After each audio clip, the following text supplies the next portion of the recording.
Today, it is Redstone Day. Yay! And Redstone Day, we're going to start off with Ethos Hopper Clock. Now, I've been over Ethos Hopper Clock several times, but I want to do something, just a touch different here. What we're going to do is we're going to build one from scratch, and we're going to take the time to understand the Hopper Clock, to become one with the Hopper Clock. Because you're going to use this thing a lot in the future. Okay. So I want people to know what the Hopper Clock is and understand the Hopper Clock very, very intimately. And the various versions of the Hopper Clock. So first off, let's start out with the most basic version of the Hopper Clock. Okay. Take a hopper down, point one into itself. That way you can see that they're hooked together. You break the first one, you point the second one back into itself. Now you have two hoppers pointing into each other. And then you simply put a comparator on the output. Now, comparator can go anywhere. It can go here. It can go here. It doesn't really matter. I like to do it in a straight line simply because it's OCD, right? And we're going to hook a line that goes up to one of these hoppers. It doesn't matter which one. There's no difference whatsoever. And we're going to put a lever on it, okay? And this is just going to allow us to lock that hopper. Okay, this is just the control signal that will prevent the hopper from outputting, okay? So all it's going to do... No, today is intermediate into expert. Yes. So today is specifically intermediate into expert redstone. Okay? Yo, what's up, Noblesse? So, we have a control signal. Now, once I go into expert mode, I will pretty much stop explaining what I would call basics. You know, I'm not going to say something like, you're going to put a line here and that's going to lock the hopper clock. I'm going to say, and you're going to put a control line here. Okay, that's how that will change. So, now you take the hopper clock, you just throw an item into it. And you can see it ticks. Okay. And as it ticks, we can use that to power things. All kinds of stuff. Okay, and you actually need a repeater coming out of here. Right out of the comparator. Yeah. Still like this. And get my strobe light going. Yeah, it's a party. Party with my strobe light. Party with my strobe light. Alright. That's childish. Turn that off. Okay. So this is like the basic hopper clock right here. That's it. It's that simple. Done. I wanted a clock. Boom. Clock. Okay. Oh, and you know what else? Before I move on to the expert course, remind me to talk about pulse extenders. I need to talk about comparator pulse extenders, because I don't think we've actually gone over pulse extenders. I believe pulse extenders are... Yes, okay, they're here at the end of the line. Okay, good. Good. We're all cool.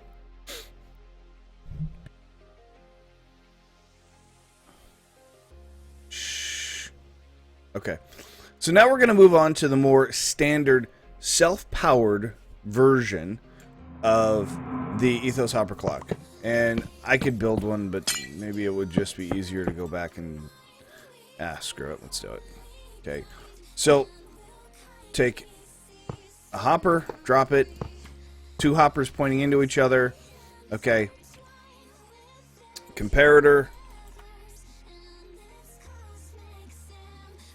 Okay, comparator. Those comparators go into a block, right? And then you need piston, sticky piston. I've already got sticky piston on me. Okay. Sticky pistons go next to the comparators. And then you just need a little bit of redstone dust on the outside. That's the way I build this thing. I build it like a sandwich from the outside in. And then at the very end, you throw a redstone block in the middle. Okay? And this is the way it should look. So here's the way the signal flow is going to work, okay?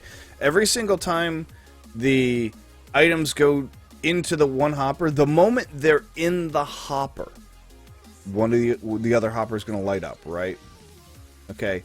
When that happens, the comparator powers this block, which turns on that redstone, which block updates. It doesn't just power, it also block updates the piston. So, redstone hopper clocks are all about block updates. Okay? And why is that? Well, because the moment this thing powers the first time, this redstone is going to attempt to power them both. So they're always going to be powered. Both these hoppers are always going to be powered. Okay. So they're both always powered. But you can see that one of them turns off just for a second. You see how it just goes off? That off time is what allows the piston to retract. Okay. It's not the moment... Hold on, let me turn this off.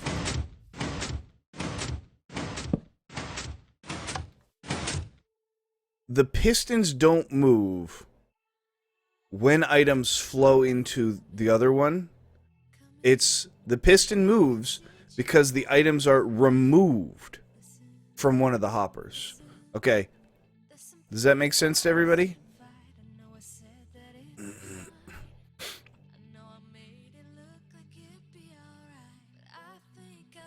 So you got this kind of wave of items that travels into one hopper and then back, right?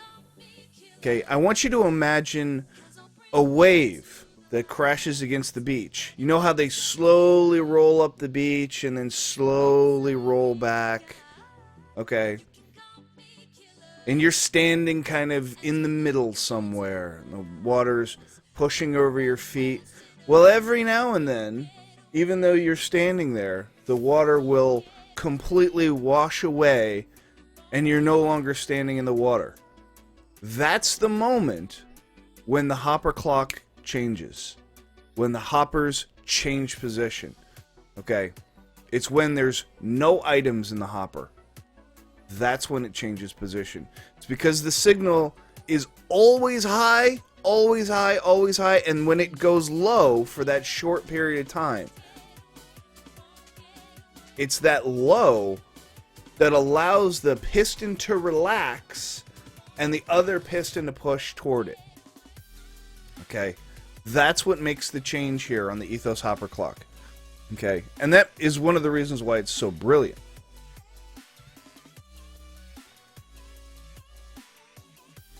Alright. So, who has questions? I know somebody will. About this. Actually, that's probably a fairly good explanation. I still like answering questions, though.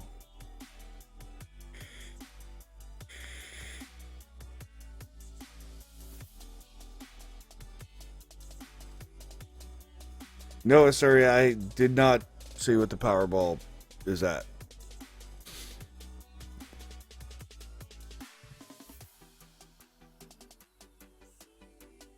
Last time I heard it was something like 500 million.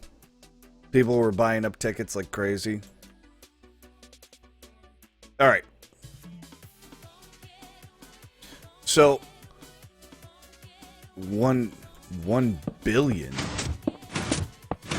Wow. A billion.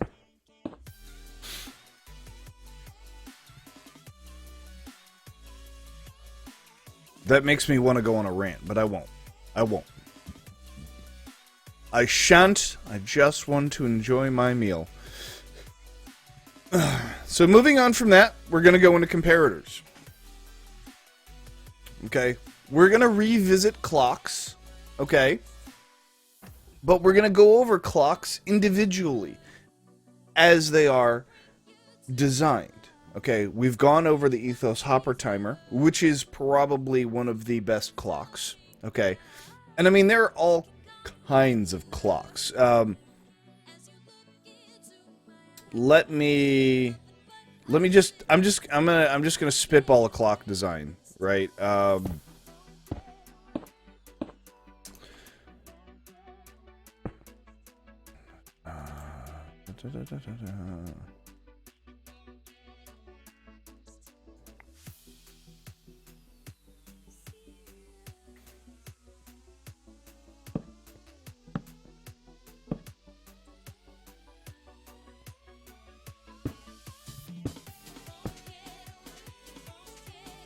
Oh, you know what? They have to be next to it, don't it?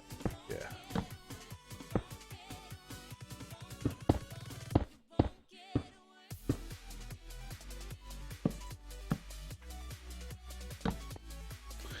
Okay, this is a simple clock I saw in a YouTube video some time ago. Okay. So this is a super easy clock.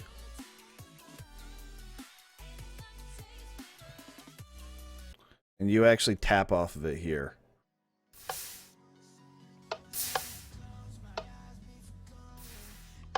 Hold on here. Where's the tap?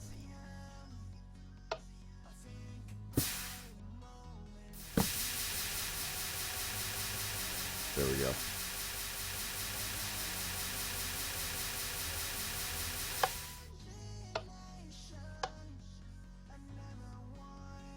Super easy, high frequency clock. Right? And I can build those all day. In various different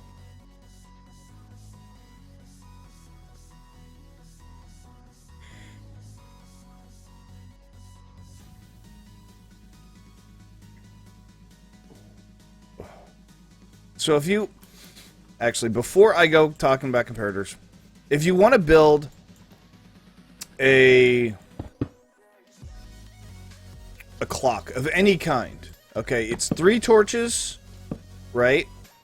3 torches, redstone connecting, and then blocks on the top. It's that simple. Okay. These are your high frequency clocks. Okay. And I'm gonna lag the server out if I keep doing that.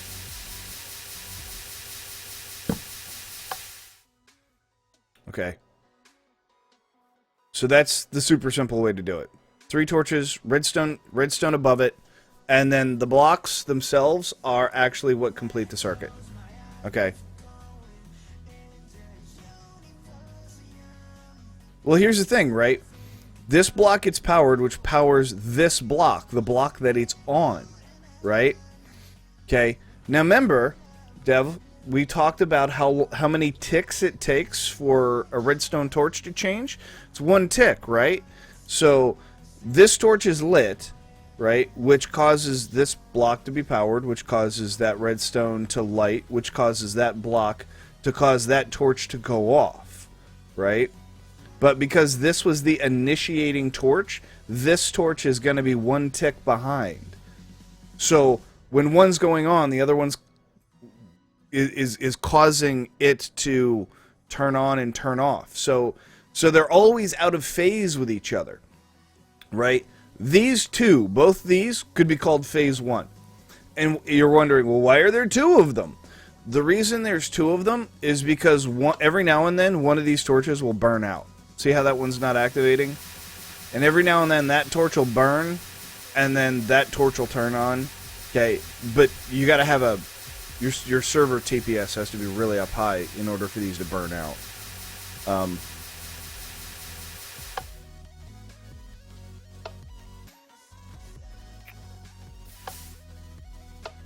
Yeah, I don't think our server is gonna get it to go down today.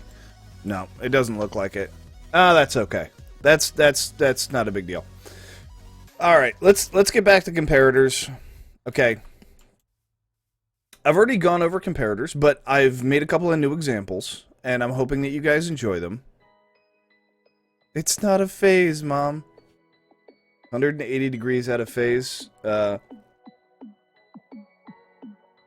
I get it. Country didn't understand what I meant by 180 degrees out of phase. Okay. How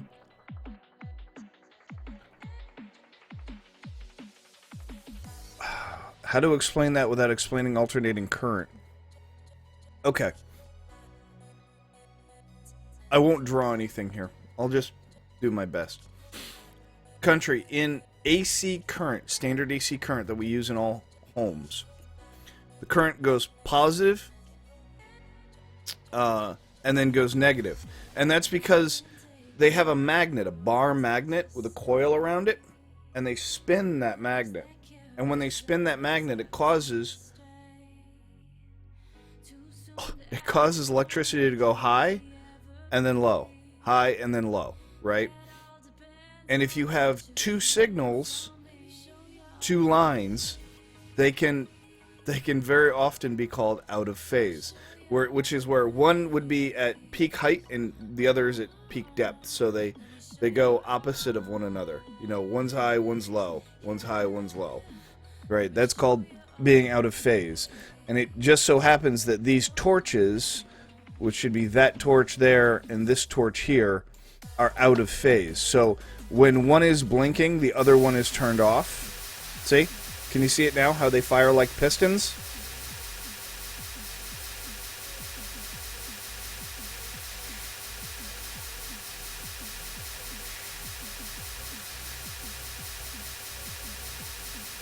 So long story short, out of phase just means they're not synchronized. They're not in phase. They're not together. They're not parallel. Okay? And the other torch is just kind of a backup torch. In case the TPS is actually good on a server, this torch here has a tendency to burn out.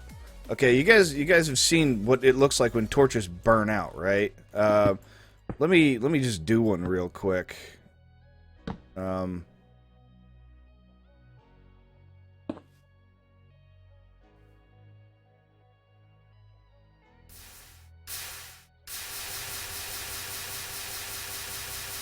Oh, these torches are not going to burn out for me today, are they?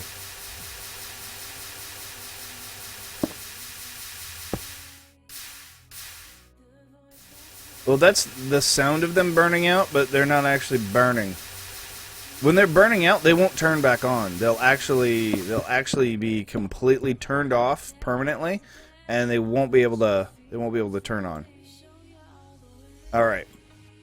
So here we go. Let's get back to comparators. So let's talk about how comparators work. Comparators they will output when their primary is greater than their secondary signal. Okay, which I call the bully signal. Okay, so here's my primary signal. Okay, and when my primary is greater than my secondary, which is this guy, I'll output. Okay. Now, what do we mean by this? Well, we're literally talking about signal strength. We all know how redstone gets weaker with distance. Okay.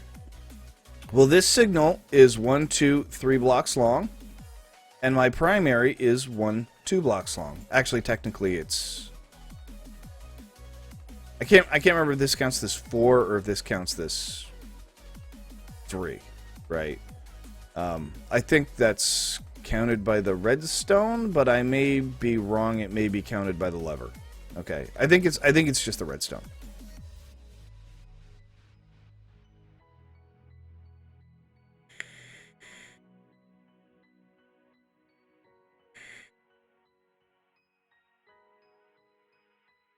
Yes, Asuria, absolutely. I can use it. Yes, absolutely.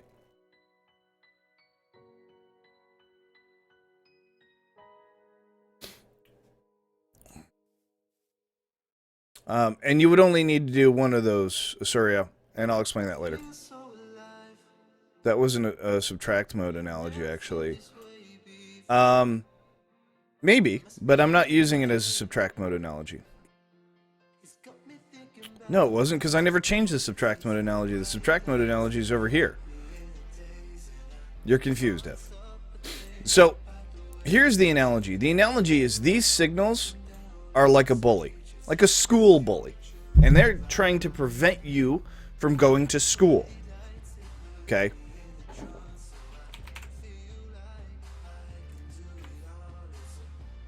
And this is actually, it's school. Here we go. School. Okay. So this bully here, he's really far away. He's like yelling at you like 3 blocks away. You son of a... Nah, nah, nah. Are you going to pay attention to this guy? You're already 2 blocks from school, right? This guy's actually behind you talking to you. You're not going to pay attention to him. However, bully number 2, well, he's 1 block away from school. He's ahead of you. And is he going to prevent you from getting to school? Yeah, he's going to drag you back behind the dumpsters and give you a pounding. So you can see when we turn this signal on, the comparator goes off. And that's all it's doing, okay? Okay, so it doesn't matter which signal I use when I'm using a comparator. I don't have to use both of these. I could get rid of one of these, okay? All it is doing is it's comparing a signal that comes in from this side to either one of its sides. Okay, that's all it's doing. Okay, and these are just examples, right? So when you have a comparator and its primary input is greater, is greater in signal strength than its secondary output, it will output. So here it's greater, all good. And here it's not as great because that's 1 redstone distance versus 2, and now it won't output. Country, we're going to have to fix that if you don't know how to power a beacon. Okay. So here is a subtract mode example, which I've come up with. Okay. And subtract mode, for those who've ever been curious, well, what does subtract mode do? Nobody ever uses it. Subtract mode simply subtracts the distance in your redstone. Okay, it reduces the power signal based on distance. So here we've got 1, 2, 3 redstone, right? And you can see we turn it on, and that needs isolationism.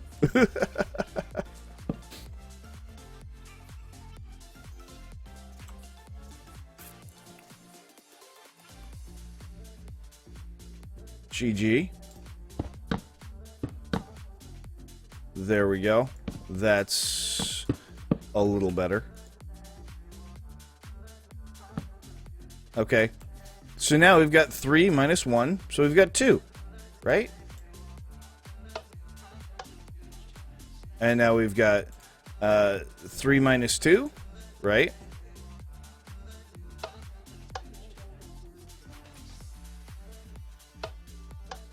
I should have... You know what I should have done? Is that's not counting the other ones, is it? Is it because of the repeaters in the way? I wonder.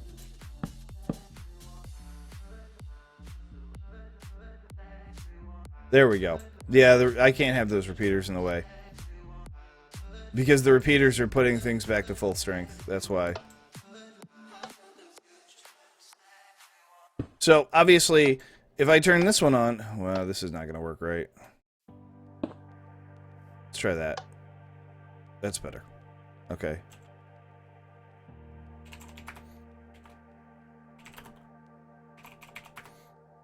Let's just get in on this battle. Just get in on it. Okay. So, let's try... You know what? This is not going to work like that. Okay, that example was wrong. I wonder if I can do it over on this side instead. I wonder if that'll work.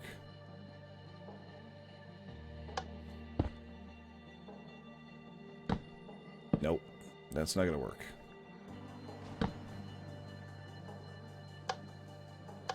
Alright, so 1, 2, 3, 4. Minus 1 is 3, right? So now we got 1, 2, 3. Okay. So that's how repeaters on subtract mode work. They just take whatever is coming into the secondary and they subtract it from the primary. That's it. They're just reducing signal. It's that simple. Okay. And if I move the primary signal farther away, obviously we're only going to make it weaker. Okay. So 1, 2, 3, 4 minus 1, 2, 3. We get 1 out, right? 1 out. Okay, well, what if I move this guy further away still? And I move the primary closer. Okay. 1, 2, 3, 4, 5, 6 minus 1 is 5. 1, 2, 3, 4, 5. Boom. Right? That's how it works. We're literally just subtracting this from that. That's how they work. Okay? Everybody good with subtracting comparators?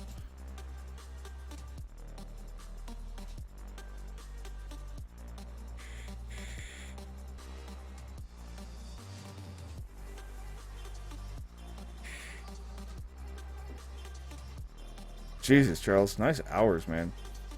Okay, so now let's talk about comparator clocks.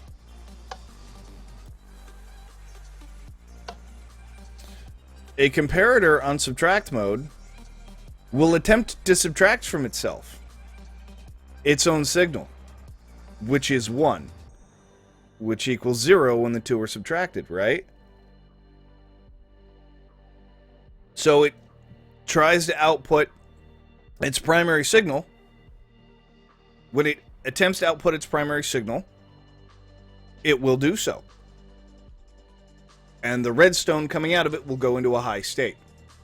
When that happens, the redstone coming out of it into the high state will go into it.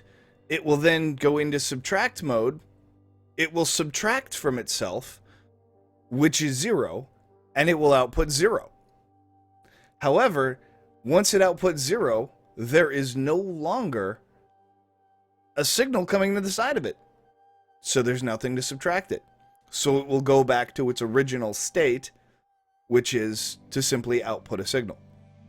And it will rinse repeat this process as quickly as it possibly can. Okay. This is probably the most stable high-speed clock you can possibly get. They're very low lag, they're very nice, and they're very, very easy to build. Okay. Comparator, wire the redstone into itself, boom, clock, done. That simple. Can you guys hear that? No? No? Because there's no actual torches to burn out. So it makes no noise, which is the best part about it. And it'll run forever. And here are some of the various ways you can take timing samples off of it. Okay? Here on the left, you can see we have a pulse that is too fast going into a repeater. Or sorry, into a redstone block. Now you got to remember, okay, as you add redstone blocks, you add timing. Okay? So for every repeater that you add, you're going to actually add a tick of timing signal. So that's what's going on here. So I'm adding a tick of delay to the signal. Okay? And you can chain that out as far as you want. We're on the back end of Redstone 201 right now. Okay. And this comes in handy. A lot of people are like, oh, that's not going to come in handy. It does. Because sometimes I want a clock that also powers the lights in my house, but doesn't flash. What do you know? Comparator. Boom. Done. Okay. And now we're going to get into pulse extenders. Okay, I'm going to build 2 of these, and I'm going to go into a couple more examples for pulse extenders here. Let me just go ahead and build them out real quick.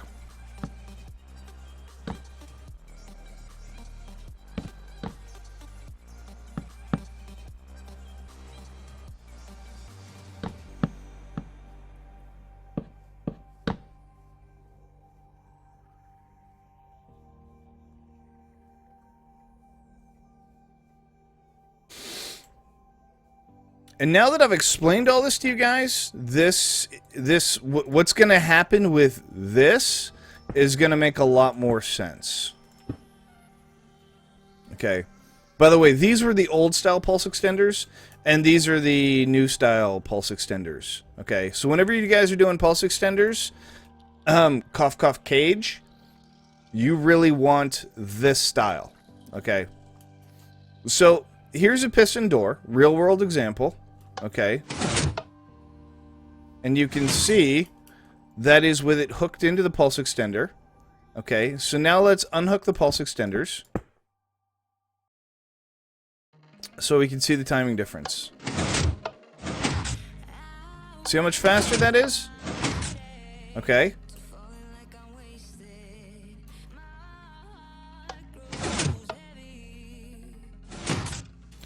And you can see all we're doing is the signal goes through the first redstone repeater, okay, and is being output. However, the second one has an additional 4 ticks to go through. So as the first repeater here is turning off, this repeater is now turning on, okay, and outputting its signal. So this one is outputting for 4 ticks. When it turns off, this one will output for 4 ticks. And as it turns off, this one will output for 4 ticks. And as it turns off, this one will output for 4 ticks. So we've hypothetically extended our door from 4 ticks all the way up to 32 ticks, I believe. No, my brain just fried on me there for a second. 24 ticks. Thank you. Okay. So we've taken no, 16 ticks. God. We've taken 4 ticks, and we've extended it out to 16 ticks. Okay.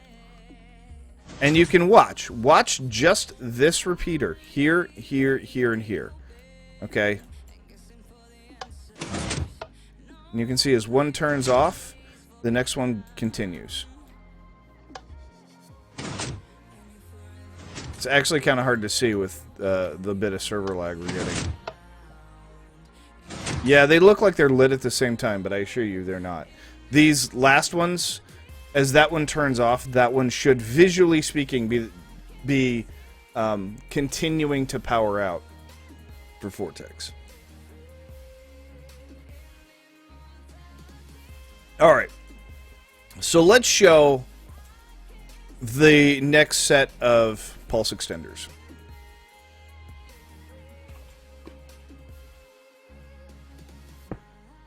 Let's go back one.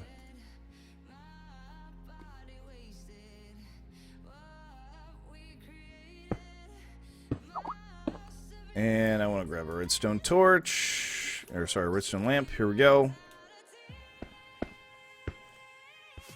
Okay. So we all know that comparators feed off a signal that they've been given, right? So here's a standard one. Here we go. You guys see that? You see the power level? It cycles down.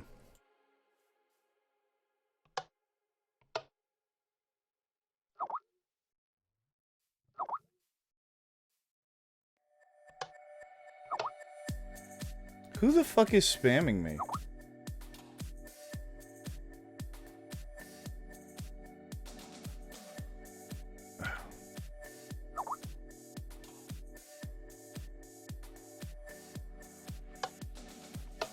And you guys can extend this out. I mean, look how long that pulse is. Look how long that pulse is. How does redstone go through the block, though? It doesn't actually go through the block, Drew. What it does is it powers the block. It electrocutes the block, technically. So the block is electrocuted. Oh, it's okay, Alicia. I could have just left, but I'm actually curious as to what's going on. So I'm going to stay in there.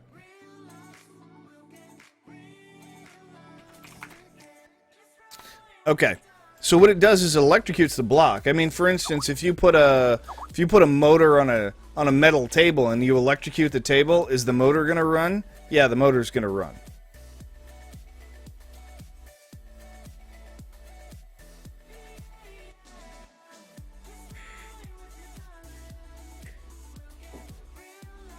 You guys like that? I figured you guys would like that. So, what we're going to do is we're just going to create a little side example here. Okay. We're going to pull all this up. And I'll rebuild this whole thing later. Okay. 2 comparators. Small bit of redstone.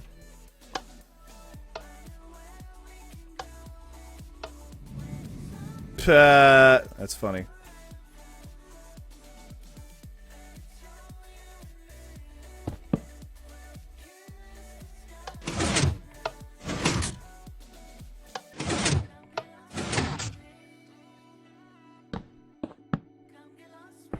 And now let's extend it out a little bit.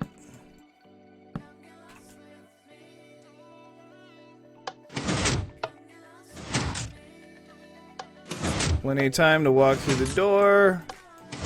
Blah, zip, blah, zip, blah. All good. And let's push that back one again. You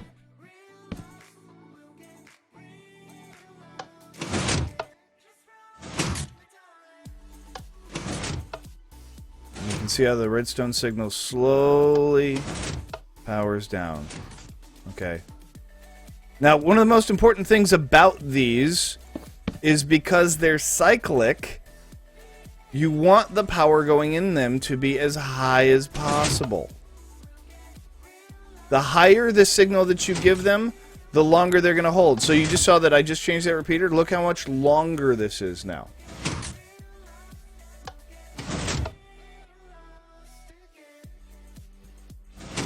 And if I want to make it even longer, I'll go like this. Actually, I may have to go out one more.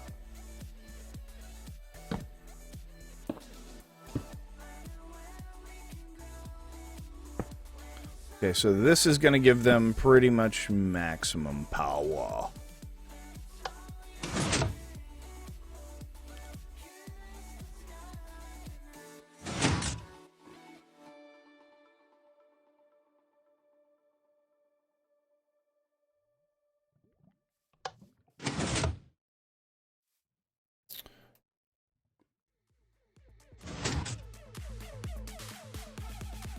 Is there a way to stop it? Okay, so we're going to go ahead and answer Drew's question real quick. So what you want is you want the redstone not to go into the signal or not to go into the redstone into that. Okay, Drew, that's more like Redstone 101 kind of stuff. What you'd want to do in that case is not electrocute the block.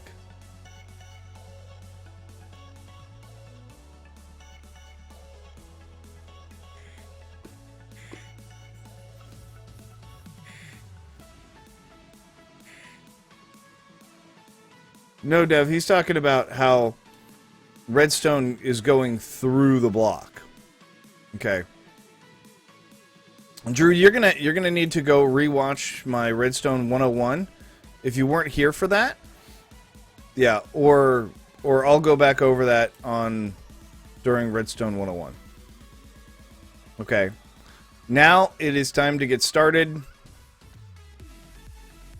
with monostable circuits, Redstone 301, the advanced portion. Okay, for those that don't know, a monostable circuit is a circuit that changes state and then changes back to its original state and stays there. That's what a monostable circuit is. So some kind of input forces it to change state, and then when the input is removed, it will go back. Okay, or when the input isn't removed, it will still go back. Okay, and it will stay there until that state changes again. Okay, I do, Devil. Okay, so a basic push button is a monostable circuit. Okay, and now we're going to get into the slightly more advanced stuff. Okay, this is, wouldn't that be like a flip-flop? No, because a flip-flop only changes state when you input a change. Okay. Flip-flops are different. They're farther down the line. So here we have a leading edge triggered monostable circuit. What does that mean? That means it's going to change states, okay, only during the leading edge of the pulse. So we're going to give it a redstone pulse, okay, and a redstone pulse goes from low to high, right? Well, it's that change from low to high. That line, not this line, and not this line, but this line, okay, that we're talking about. And it's that leading edge. So there's leading edge, and then there's trailing edge, right? Leading edge, trailing edge. Okay. For when the monostable, so we're low, high, stays high, stays high, stays high, goes low again. Okay. Low, low, low. Okay. So as of right now, there's nothing here on this circuit, right? So we're just sitting flat low. 0 volts. Flat low. Okay, we press the button, it goes high. It stays high for a second. High, high, high. And then it goes low again. Low, low, low, low, low. Right? So that's just what happens. There it's high, and then it's low again. Okay? It's that change. Leading edge. Okay? When it changes from low to high, that's leading edge.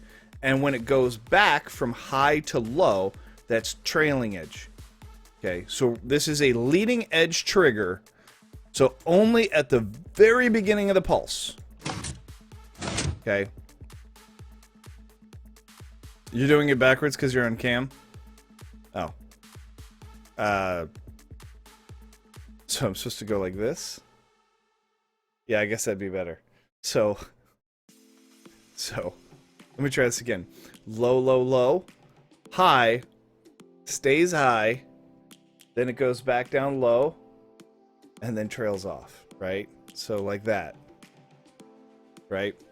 So it'd be leading edge here, and then trailing edge here on the end, right? So leading edge, trailing edge, right?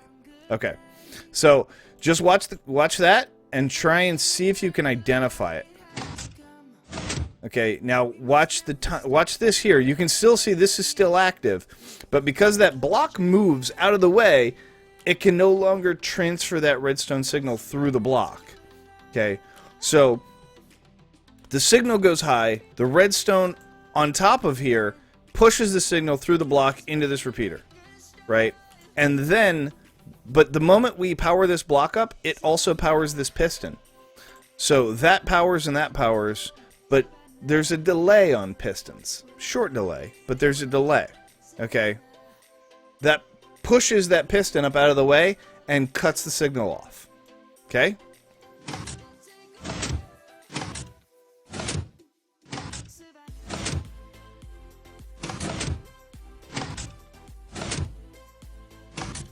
Then I see a randomizer in the background. Randomizer? There's no randomizer.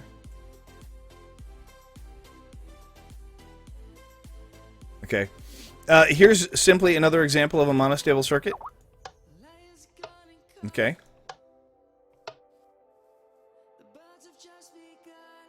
And here's another version of a monostable circuit.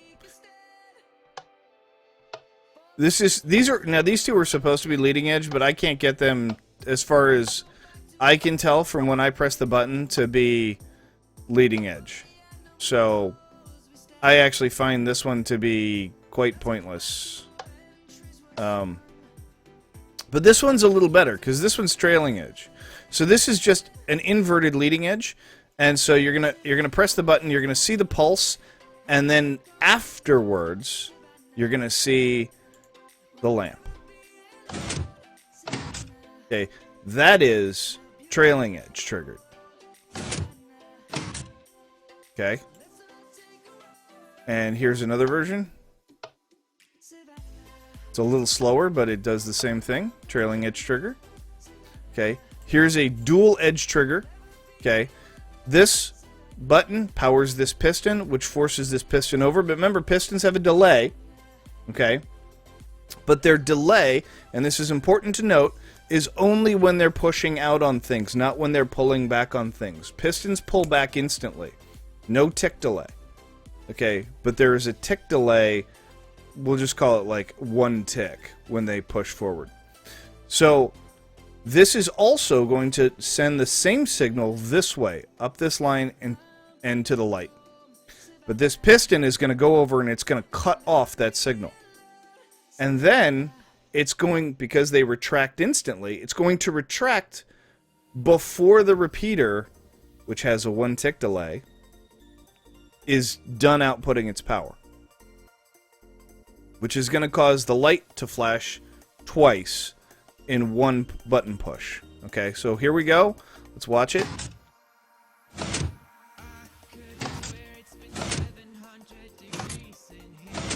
So that's dual edge triggered. Okay.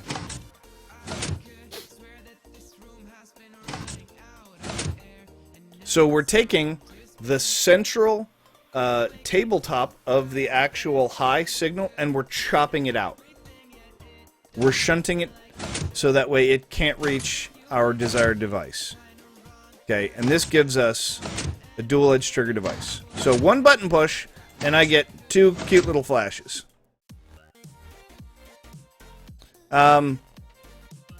Actually, what we use this for a lot, Devin, is piston timers. Oh, and before I continue, all of these are Mumbo Jumbo's designs. Okay, here is his 2-4-1 piston, dual piston timing example. Okay, this is used for everything he does, and you can see 2, ticked out 2, 4, and then straight redstone. Okay, when done with this timing, this is what happens. A nice, smooth pullback for everything.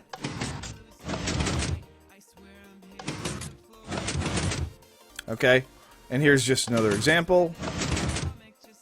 This time, instead of the 1 going to the front, it's simply just going to the block all the way under here. Okay. And here's another third example. This one's a little more clever in my opinion because it's more compact. Okay, but the timing is the same. Okay. And here is a dual triggered monostable circuit puzzle. Okay. The puzzle here is to try and get this block parallel with this spot right here. And I'll put a lever there or something so people can mark it. Okay. The trick is you were trying to get that block parallel there. Okay. Just to get the block all the way to retract. But I tell you what, you guys will be out here playing with it for a long, long time. It's not as simple as it seems.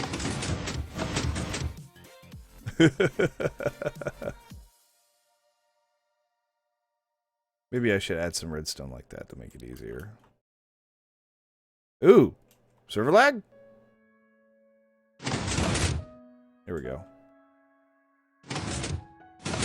And in order to make this work, you will have to maybe move some redstone.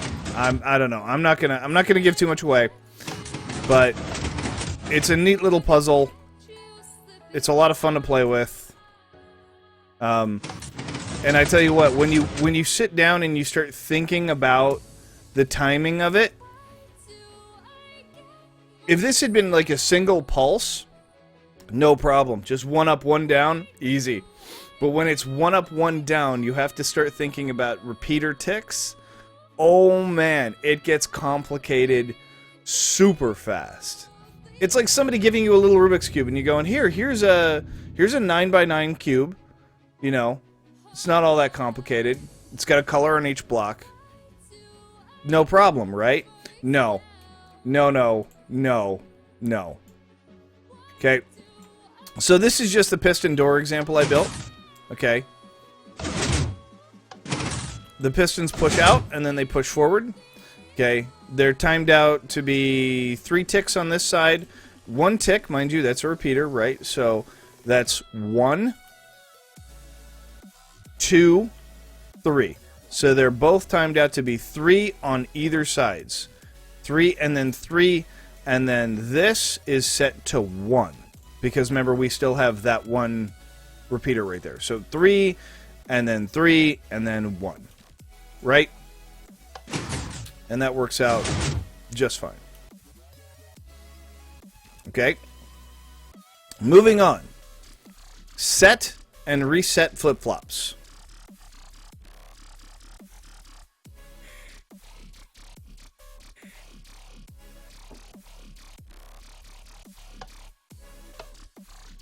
Here we go. So that's reset, and that's set. Okay.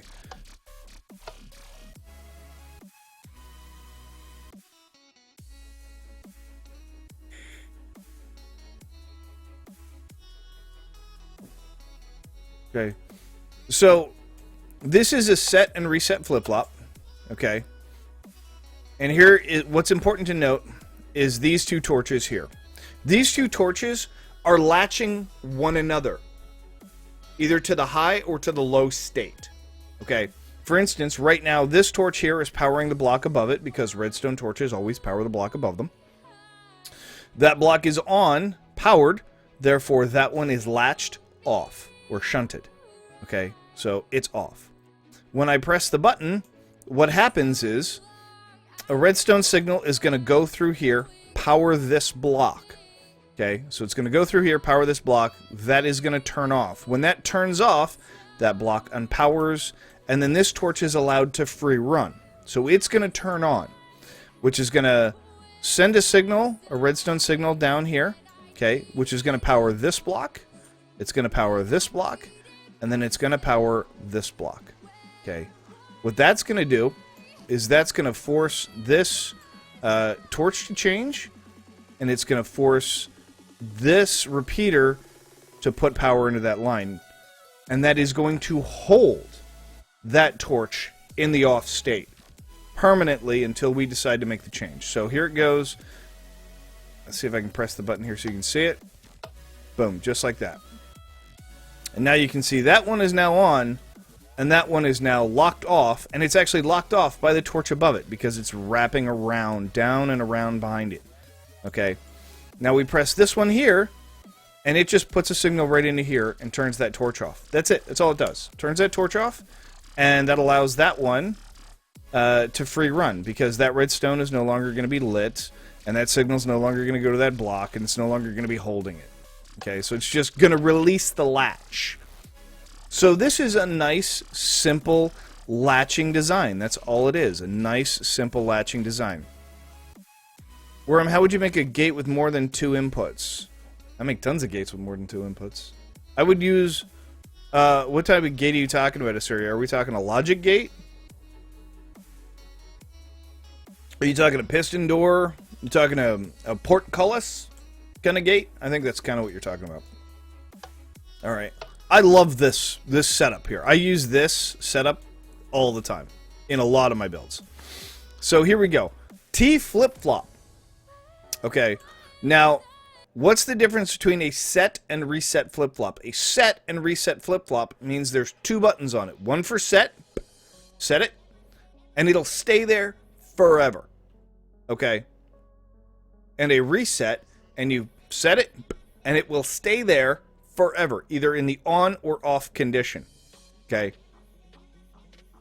In most instances, you can actually, and this is probably going to be funny to people, you can actually not have the T flip-flop, the set and reset flip-flop in a lot of situations. You can just put a lever, because it does the same thing. Just so you know. But that gives you a lot of flexibility, like huge amounts of flexibility. Here's the T flip-flop. Okay, so just look at the light. You press it once, light comes on, and it'll stay there. Press it again, light goes off. So we're feeding a single pulse into the system. The single pulse is going into the system. Okay, comes through here. It turns on this block.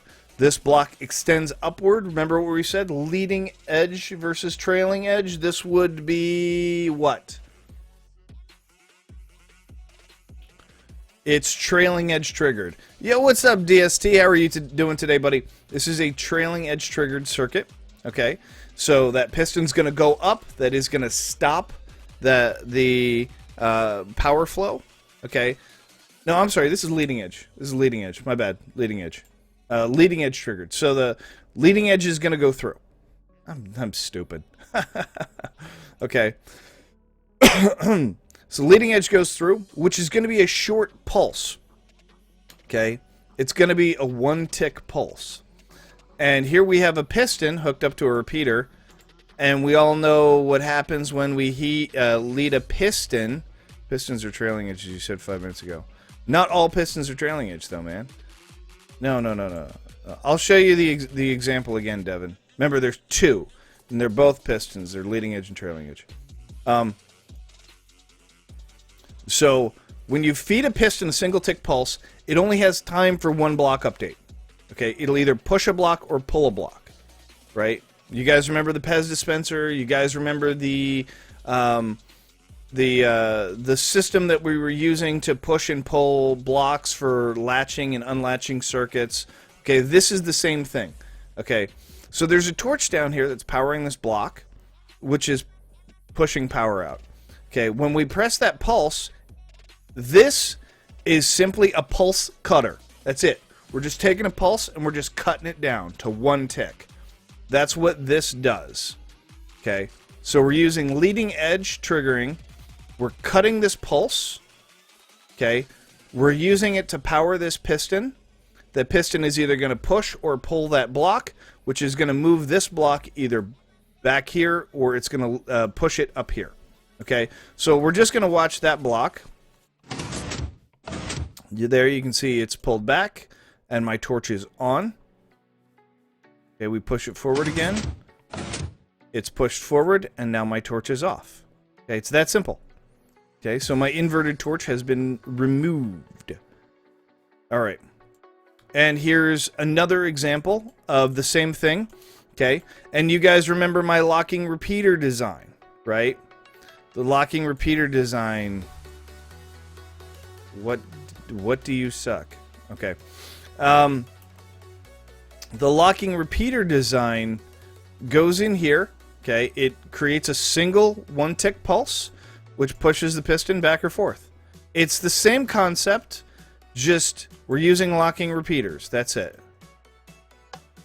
The locking repeater, push and pull, and there we go. And there is our light. Okay, here's our output. Nice and simple. Okay. And now we're going to get into logic gates. Okay. Now we went over these logic gates actually really well in the intermediate course last week, but we're going to go over them again.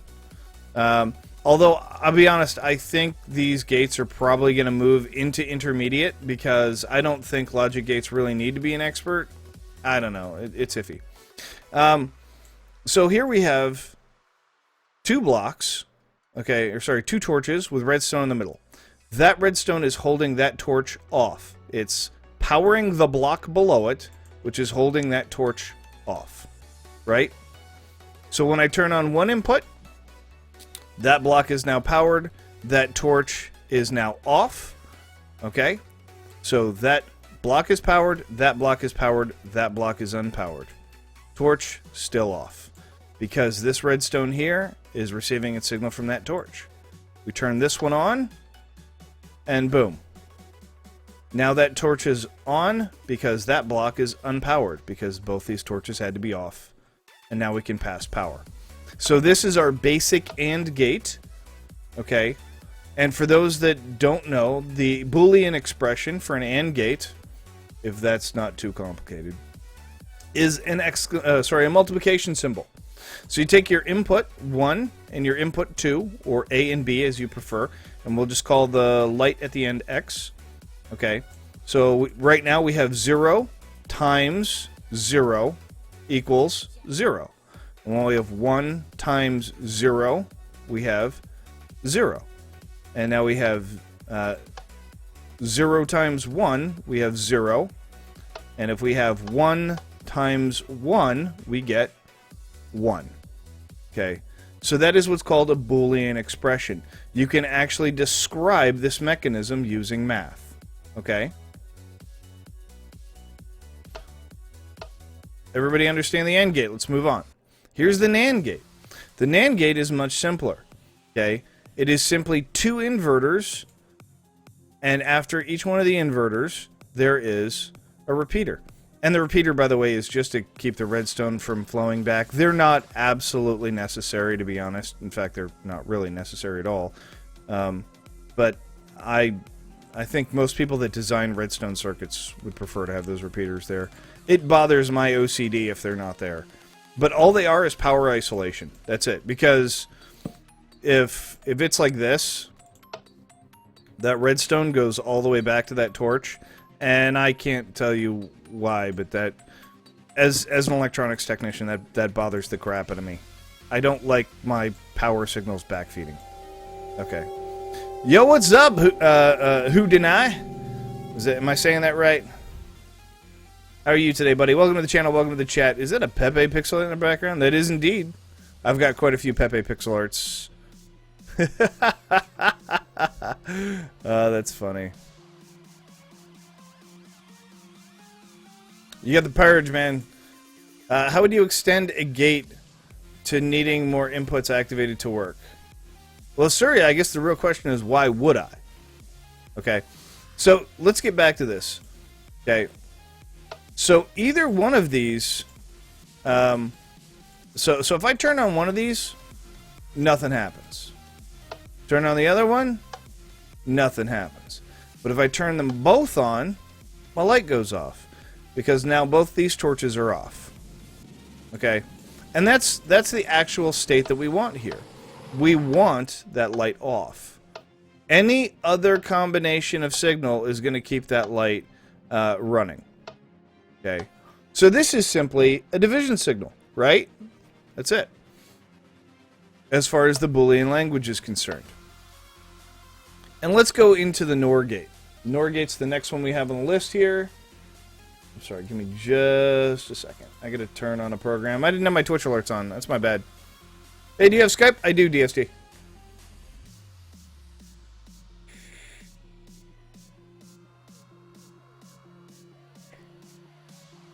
But I don't give it out to people. Why are you going to die, DSD? What's the matter, man? I'm fine, man. Thanks for asking, bro. So let's move on.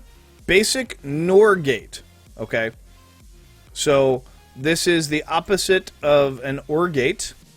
An OR gate, by the way, for those who are curious, where is my OR gate? Here it is. Here's my OR gate. I'll do my OR gate first. It's a little simple.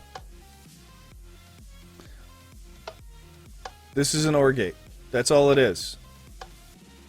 Okay. Because it's either or switch. Can be on.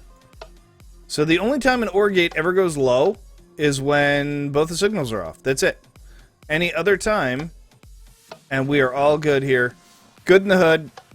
Turn on a signal, get a light. Turn on a signal, get a light. Turn on both signals, get a light.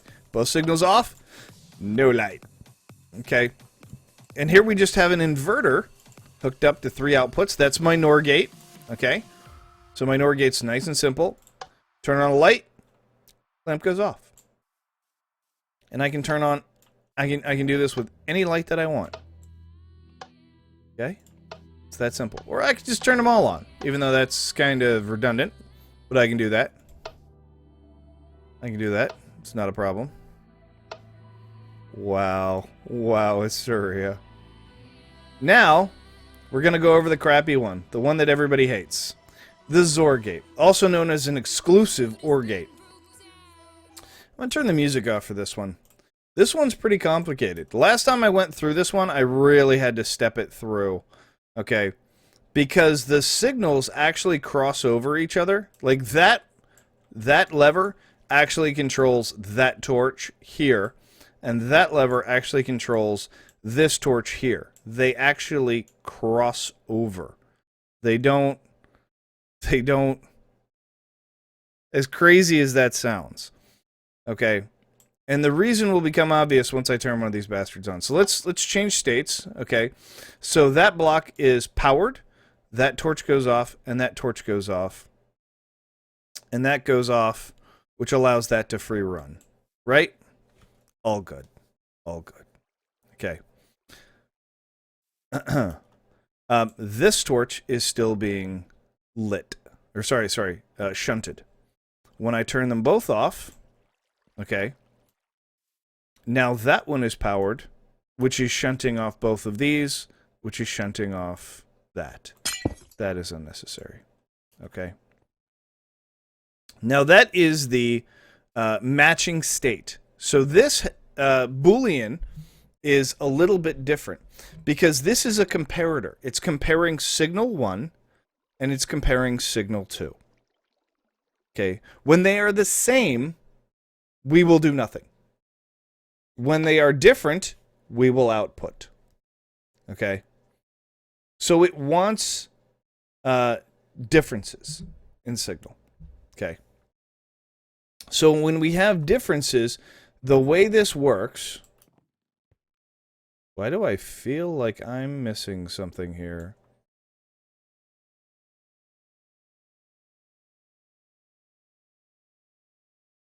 I'm definitely missing something right now.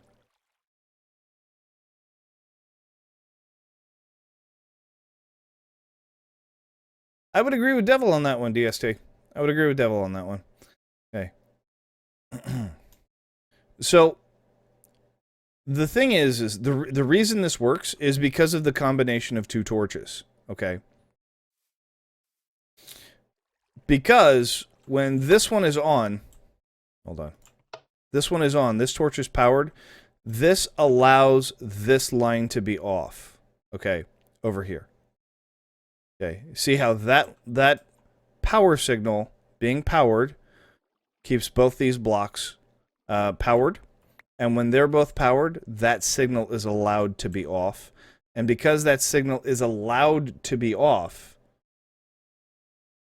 key term here, allowed to be off, that signal is allowed to go low, which allows that to stay lit. Okay? You can see when they're both on, and by the way, each one of these, okay, whether it's on, off, or whatever state we're in, they are all different. Every single one of these is a different state, and the way that they interact with each other is all completely different. So we're just going to step through just one side of the circuit. I believe we already did on, so let's do off. Okay, so both off. Okay, that block is unpowered, so therefore that torch is lit and that torch is lit. That block is powered, that block is powered, that torch is off, but that doesn't matter because there is a backup torch here. That backup torch lights this, which keeps that off, which means we have no output. We turn it on, that block is powered, those both go off, that is allowed to be off, and because it's allowed to be off, you know, Devil, you're walking around invisible carrying things. Because it's allowed to be off by that torch, that allows that to go high, which turns our light on.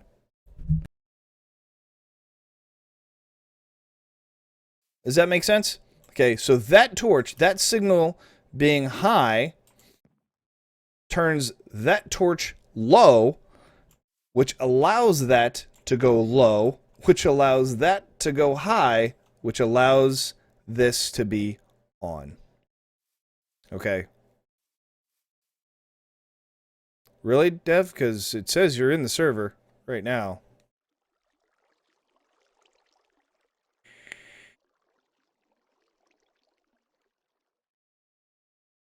Oh, it's awkward. It's awkward. Okay. And that, ladies and gentlemen, if there are no more questions, I'm sure, Surya, you had questions. That is the completion of Redstone 301. If you like, we can go over more real-world examples in the future. The real-world examples would be something like this. We have item elevators.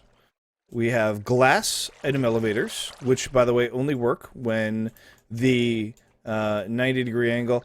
You know, I don't know, DST. I guess you could probably find something if you went searching on Google.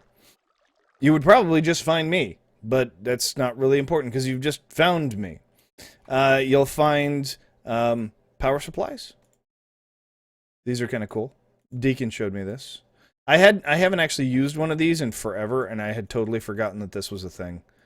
To be honest, it's something I don't use often enough, in my opinion. We have the jukebox lock, which we all know and love. And we have item auto sorters, right? They're actually really, really simple. What, this, Drew? This is actually its own thing. This, by the way, a redstone torch and an item frame is actually...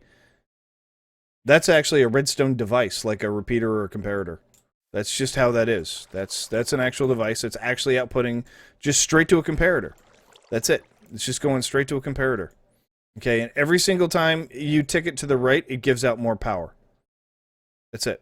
And that's off. So that's 1, 2, 3, 4, 5, 6, 7, and that's how many power states it has. It has 7 power states. Well, 8 power states, including off, which is 0, 0, 0. Okay. Right. These are like super, super freaking useful for combination locks. I intend to do a combination lock design on this. So it'll be a combination of that and that. Locking repeater with something like this. And that'll be it. We'll you know, like most people that do this design do it with mine carts and detector rails, right? Super, super, super easy, simple stuff, right? Actually, did I win the last battle or not? I don't even... Well, I mean, it doesn't look like I have any less points. Okay.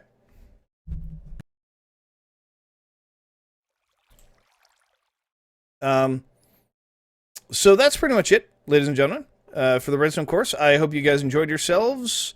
If you want, we can go over, we can talk other things. Surya, you had questions. I want to get back to... yeah, you can do an arrow also. I think you can do an arrow or you can do a regular... Is it a regular torch? I'm not sure if a regular torch works.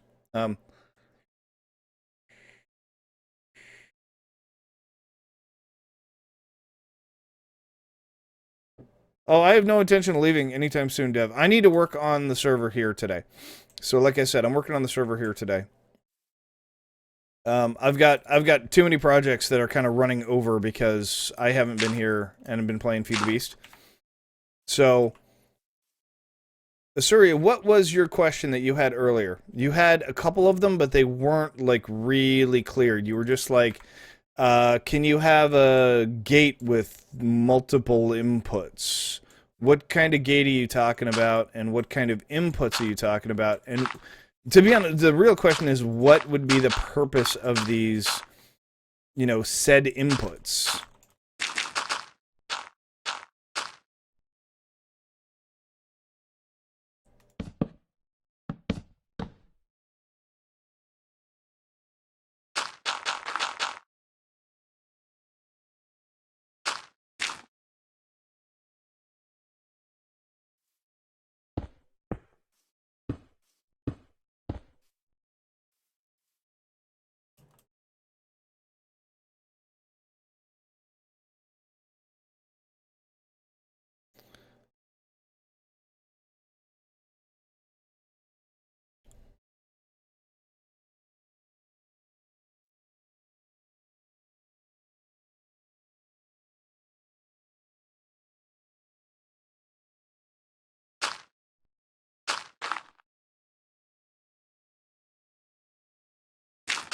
Making more AND gates, logic gates, to prevent people from getting in unless a certain number of people there are having an idea for a minigame. Oh, I see what you're talking about. You're talking locks, right? You just want to make a lock? So that people can't get into a place?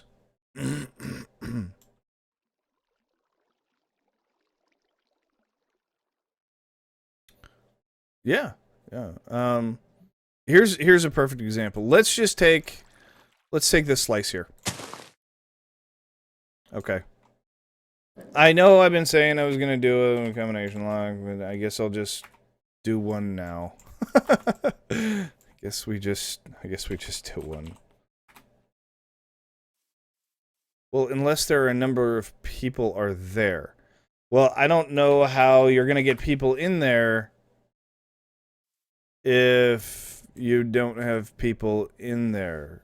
So, like, I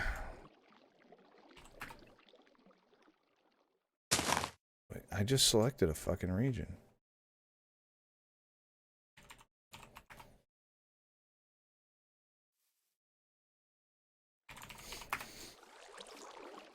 Well, unless a number of people are there. Like, how are you gonna do that?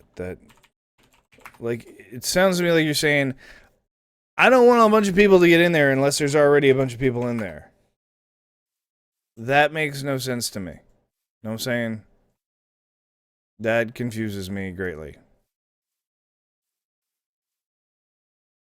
Yes. Oh, I didn't know. Okay. Hold on, I gotta grab my food. I'll be right back. And then we're gonna build this combination lock. Or at least some kind of a combination lock, I hope.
Bruh.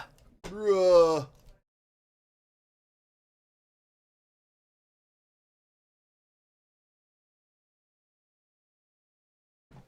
Alright, we all know it's my dinner time, so come on, don't flip out about me.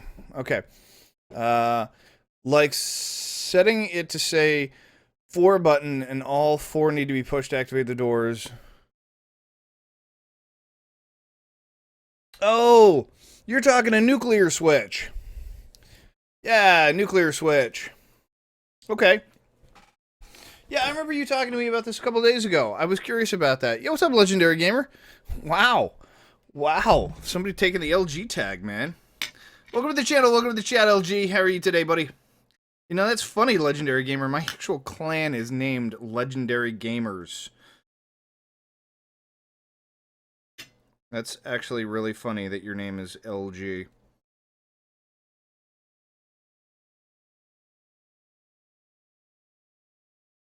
I'm sorry, you just caught me like just as my dinner got served. So I'm gonna eat here for just a second. Please ignore my rudeness. But I haven't eaten all day, so I'm kind of starving right now. Mm.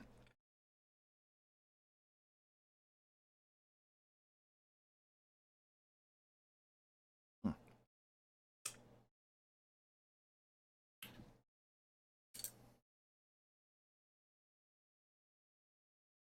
Let's see how this one's cooked. No, that's not bad.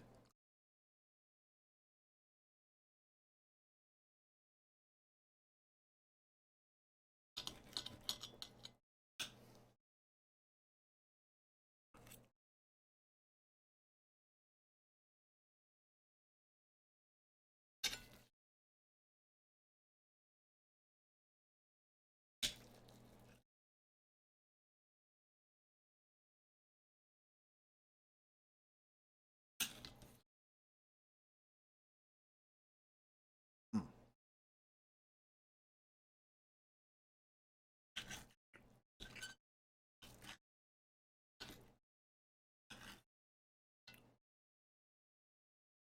Now that is a perfect cooked piece of steak. Mm. Mm. Mm.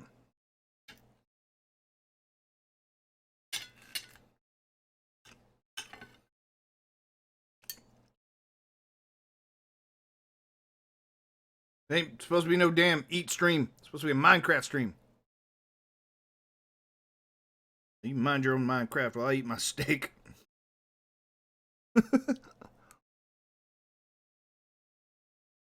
No, sorry, I know exactly what you're talking about. Um, yeah, I have a couple of ideas for that. Um,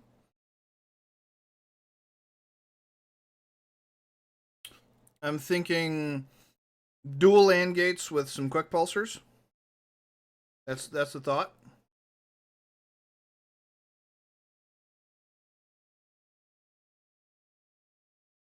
And then a pulse extender on the back.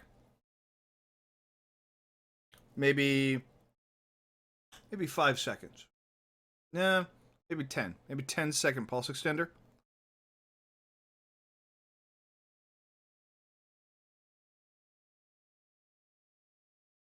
Hmm.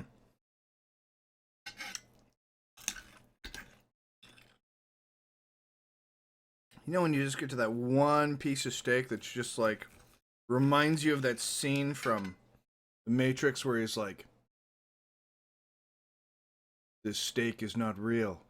It's just my brain sending electrochemicals into my head to tell me that it's juicy and tender and well cooked. Mm. Ignorance is bliss."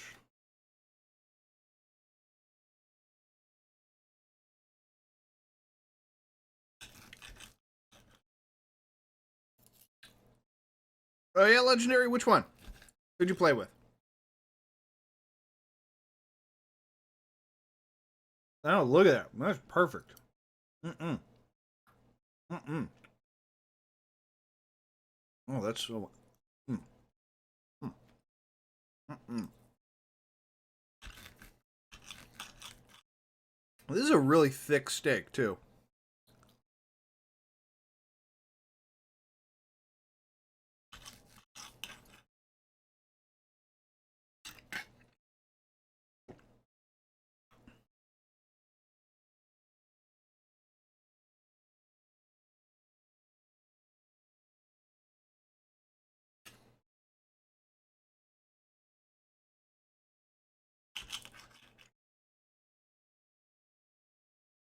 Mm.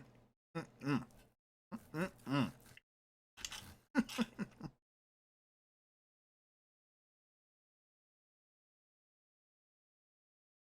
Alicia, you know I love this meat in my mouth. Mm. Mm.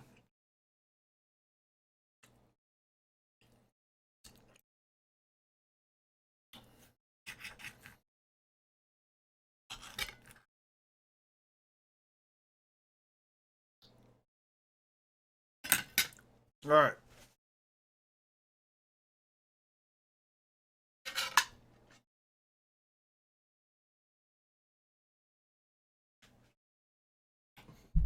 All right, I'm back. Okay, so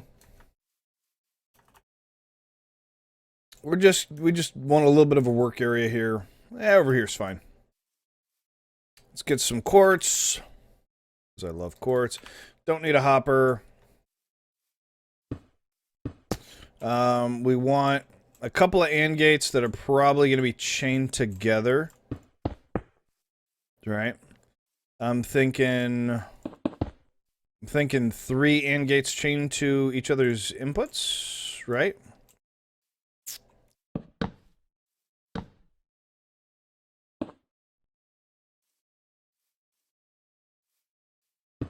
Something like this. Obviously, we can make this considerably more compact. Ugh, excuse me.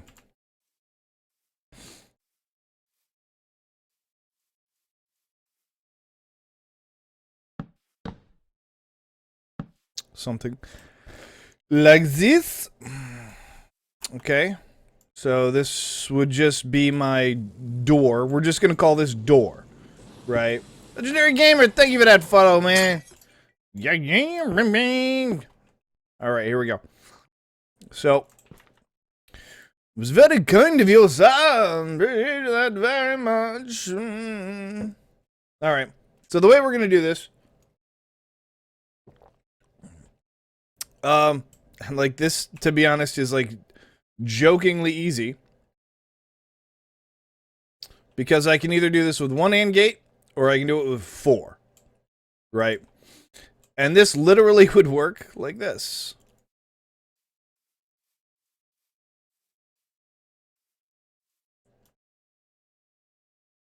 Here's simple version number 1.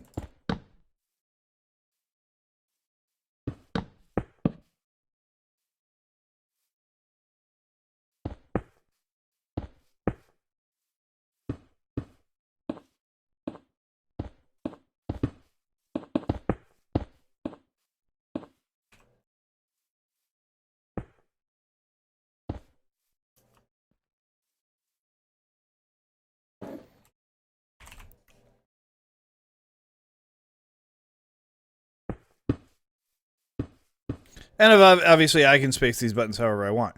Now, in order for this to work, all 4 buttons have to be pushed at the same time in order for this to work. Right. Maybe I can press 2 because they're close enough together. So even still, this takes like a minimum of 2 people and a little bit of spamming and a little bit of luck to get that down. Okay. Oh, you know what? I forgot to put the redstone on these.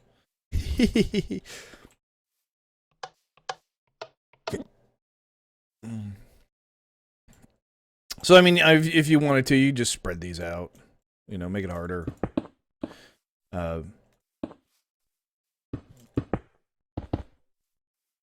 mean, that's pretty good. That's definitely doable. You know, and then you just build a wall here. Obviously. So, here you go. Press all the buttons at the same exact moment in order to start your game. Something like that, Asuria? Is that what you're looking for? So this is example 1. Let's try a different example. Let's do...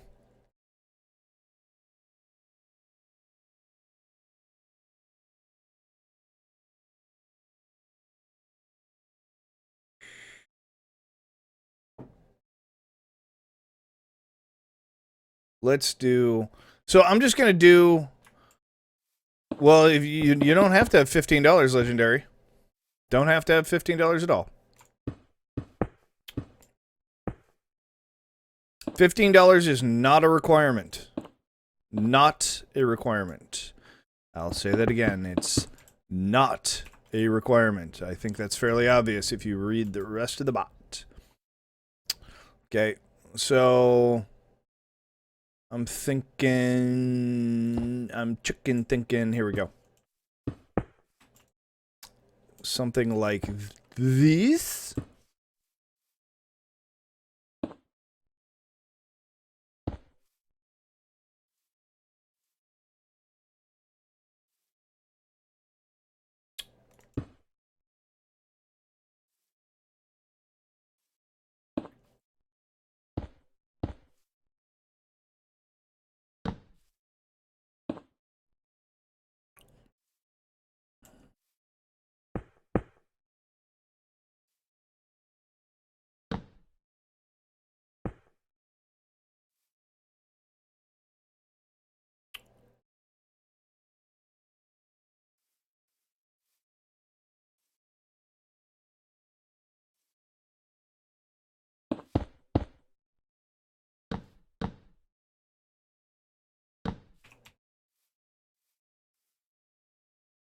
Okay, so this is a kind of a 2-button system here. Right.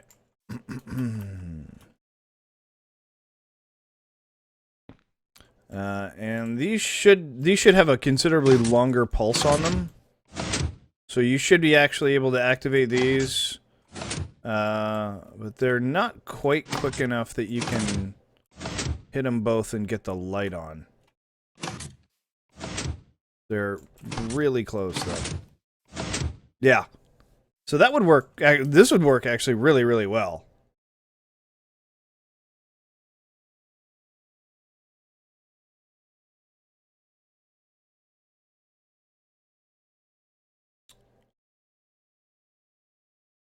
I wonder, Mr. Fiddlybits, I wonder whether I could simply compress all this into a door directly in the middle of all this. I bet I could. Let's redesign this. I'm actually kind of liking this. This is kind of fun. Okay, so we're gonna move the pistons here. We're actually just gonna move that entire slice that's right next to us out one. Because I want to be able to do a door in the middle, and right here, right? So we're gonna put a door in the middle, right?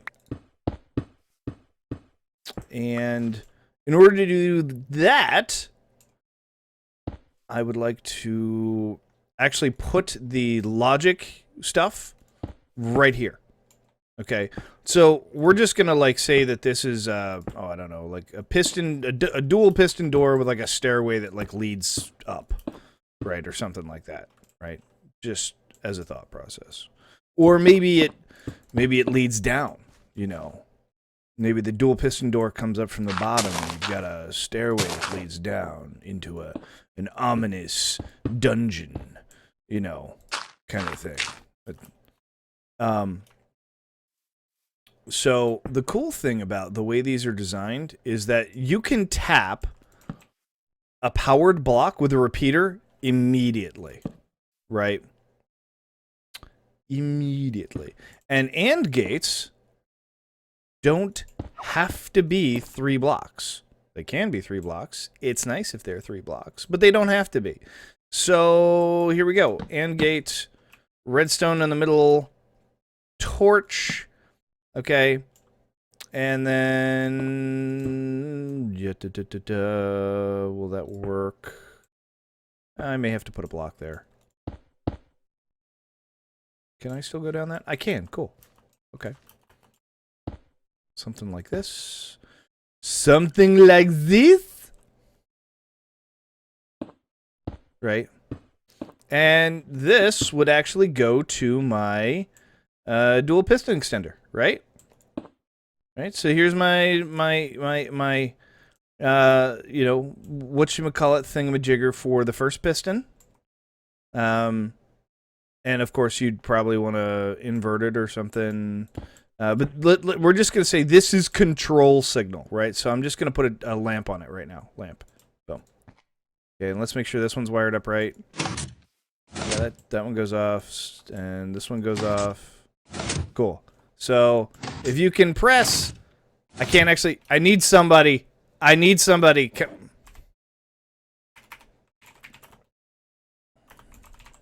Who's not busy? This is turning into the cast of Amontillado. Exactly.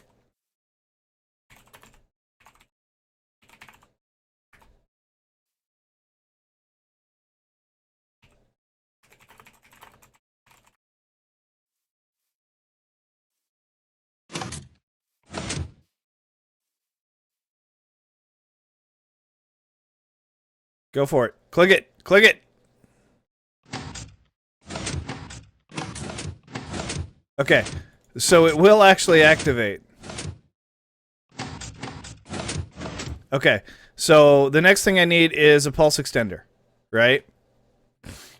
So I'll tell you what, let's actually just take this power signal straight up just a little bit. We're gonna get rid of this. Okay. There's delay. I know there's delay. It's okay. All right. Yeah, we're actually gonna have to go up a little higher than I wanted to, but that's okay. That's okay. So something like this, and then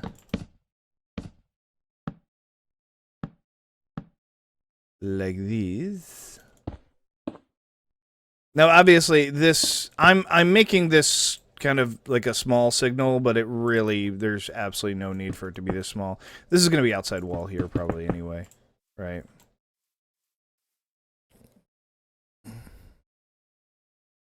Fuck you, I'm eating. That's very true. Okay, and now we need to come down to our pulse extender or signal or whatever thingy-majigger. The great Carl's Jr. Because they pay me every time I do. All right, Drew, again. Wait, Drew, wait, Drew? Where'd you go, buddy?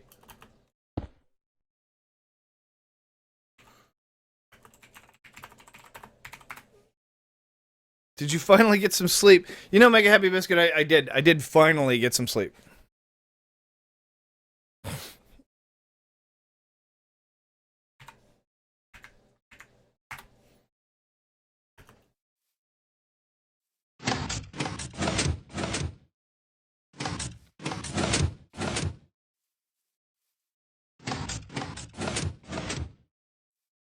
There we go.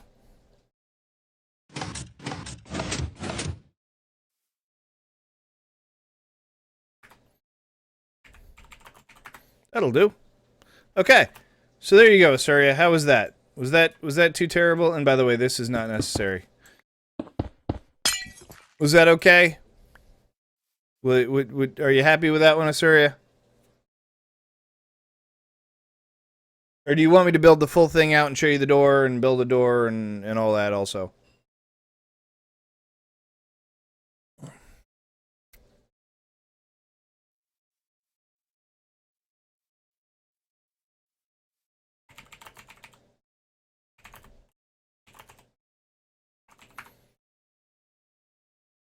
Okay.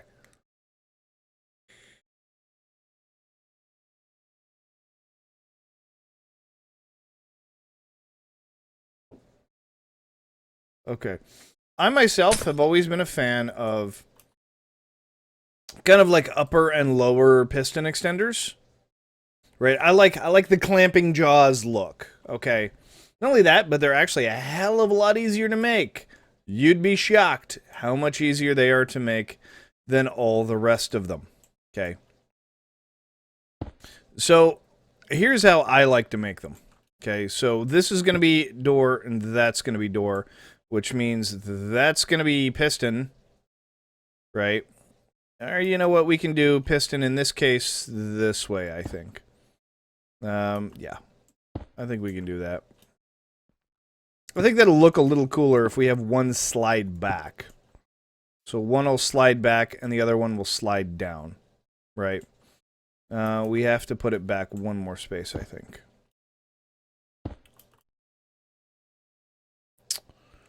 I may have to, you know what, I'm going to have to take all of this and cut and pull it back just a hair.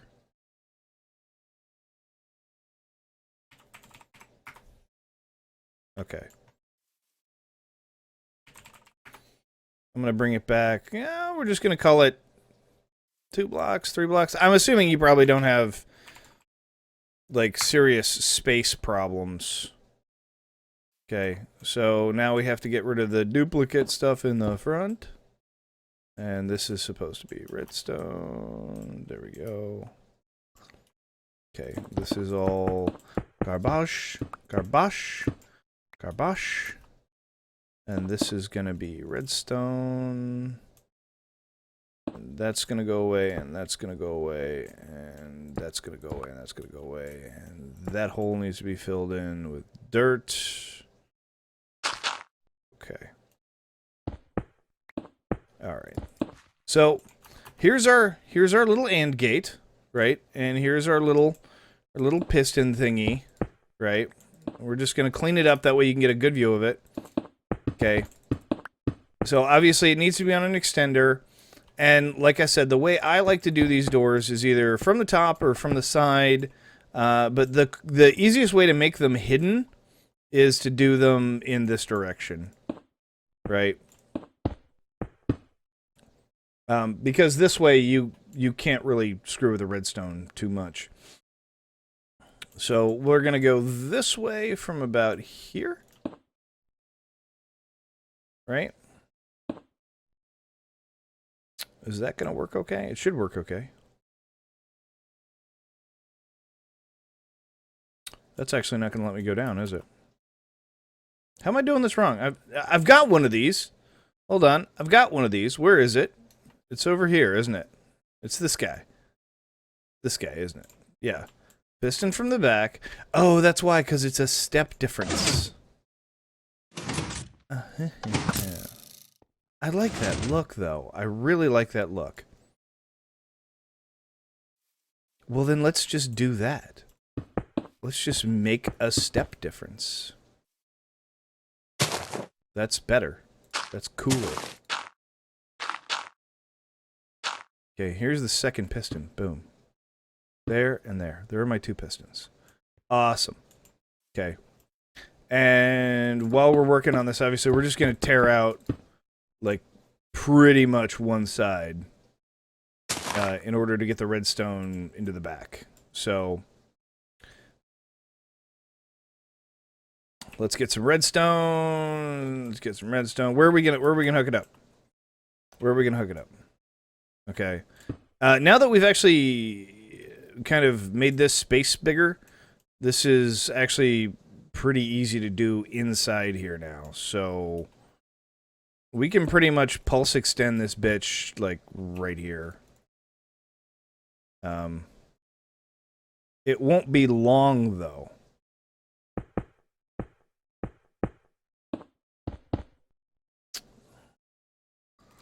Is it gonna be too short? Is it gonna be too short? That's the question.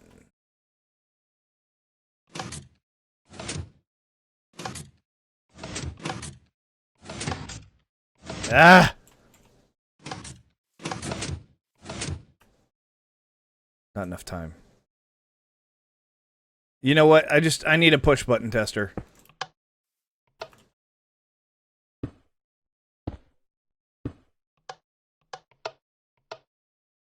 Okay. So that block needs to break, and I need a repeater right there.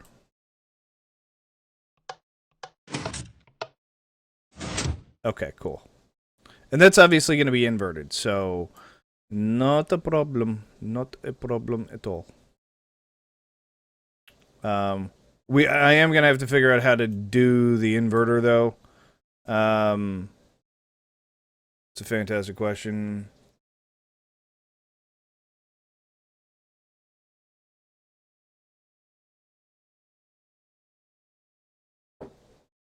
I think all I do is push the piston forward one. Right?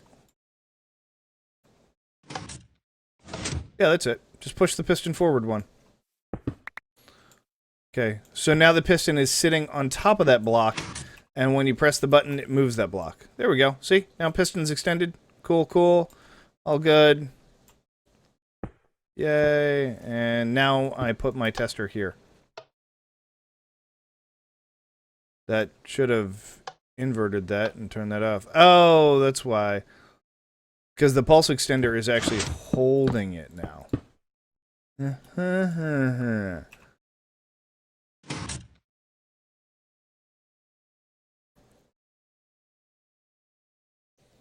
shoot.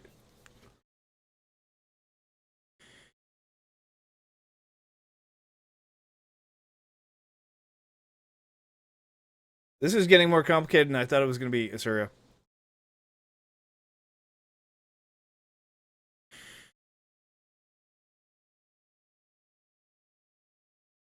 I should call it Redstone.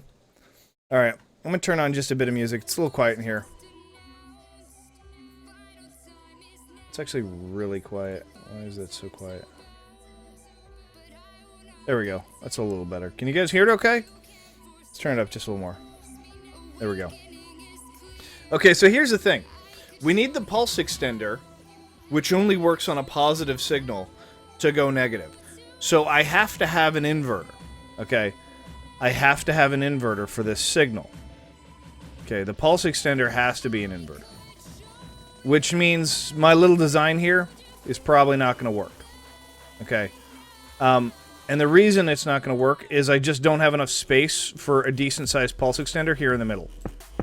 I need a decent-sized pulse extender, and I need a decent-size amount of isolation, so to speak. So what I'm going to do is I'm going to take this whole thing, and I'm going to raise up the back. Okay, so this whole section, I'm going to bring it up. Okay, and then I'm going to put the pulse extender underneath of it. Okay, that'll allow me to put the pulse extender down. It'll allow me to move that torch from that side to this side again. Okay, and we all remember redstone directly underneath. Boom, look, got signal, right? Bring that right through. Okay, but see, I don't have room for what I would call a decent-sized pulse extender, because what I'm concerned about is that pulse extender kind of messing with stuff. Meshing with stuff, you know what I'm saying? I think I can probably do something like this. Hold on here. Hold on here. I'm just throwing stuff out here. We're just gonna test. What I'm afraid of is I'm afraid of isolation problems. Okay. I'm afraid of isolation problems. That's still not negative. I need to invert that first.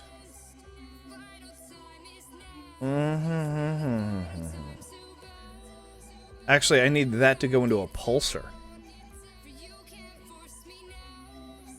That's what needs to happen. That needs to go to a pulsar. Okay. So I'm gonna work this out in this direction just to make this easier for me.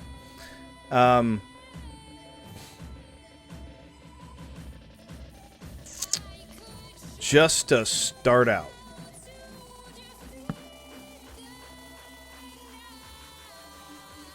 Because I have to get a pulse. Quick pulse. Right, quick pulse that goes into the inverted pulse extender? Inverted pulse extender. How the fuck am I going to do an inverted pulse extender? Yo, what's up, Tika Pika? How are you today? I need something that retracts power and then holds that retracted power. So it has to be retracted power into a piston. It has to be a pulse extender into a piston. And that piston stays closed for a certain amount of time. That piston staying closed for a certain amount of time, both pistons staying closed for a certain amount of time, invert my signal. So I need my pulse extenders here. But if I put pulse extenders here, then people can just press these buttons one after the other all day. No, it has to be after the initial control signals. Shit, this is tough, dude.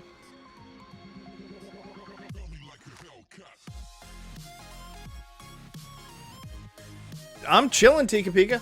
I'm chilling, man. I'm having one hell of a time with this problem, though. Like, I thought this was gonna be, like, super simple, and now it's, like, blowing my mind to make it effective, you know? Mind you, getting the door to open is easy. Getting the door to stay open for a certain period of time, that's really difficult. That's what's messing with me here.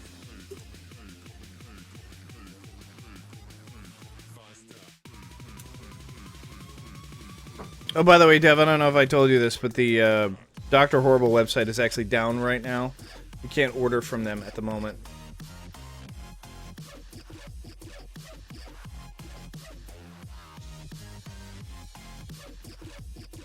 Ah, sorry, you're all good. You're all good. We're gonna figure this out.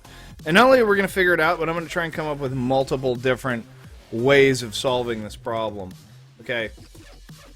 I mean, so I think we're starting from the wrong end of this problem. We need to start from the other side of it. Right?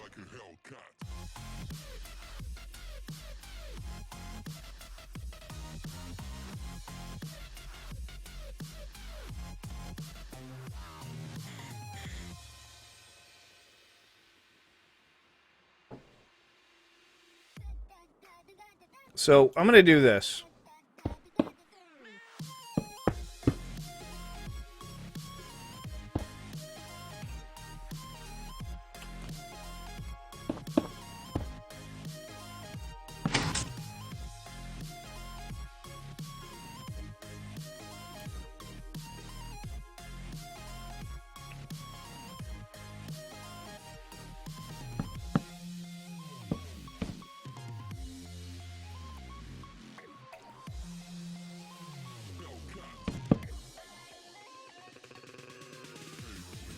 Literally, my only problem here is, I think, distance.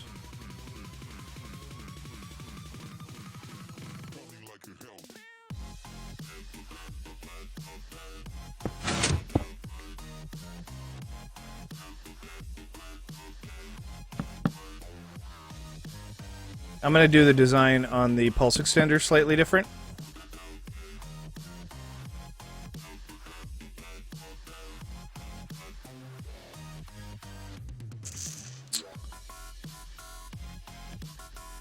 Man, if I just had one more block of space, this would be like freaking easy. Okay, so we're going to push it back a little bit more.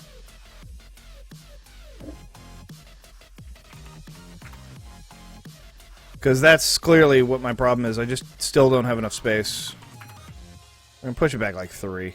Just give myself tons of freaking room to work with.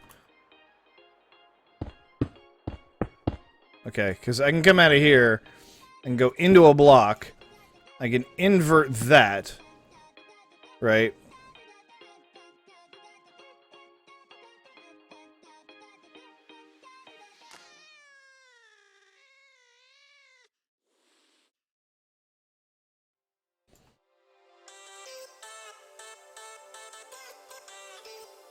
That's not actually going to turn that off. That's not going to turn that off. Because that pulse extender is going to hold that power forever. Or sorry, that pulse extender is going to hold that power forever. Negative. Must be pulse. Must be pulsar. Must be a pulsar.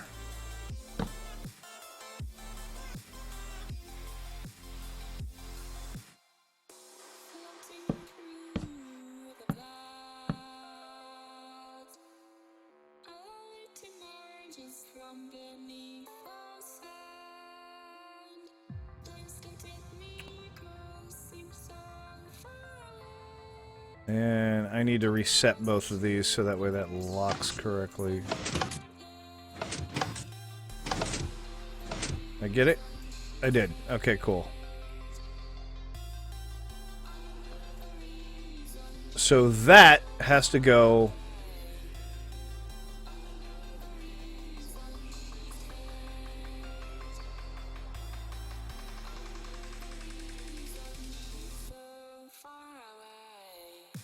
That has to go into the pulse extender, and from that, that'll go, yeah. So like this,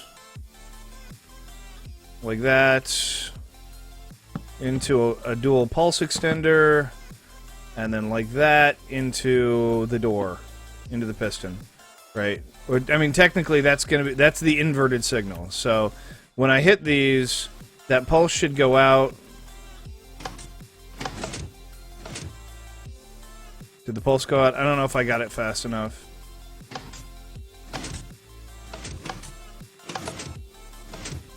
There we go. It did lose power, but the pulse didn't go out. Why not?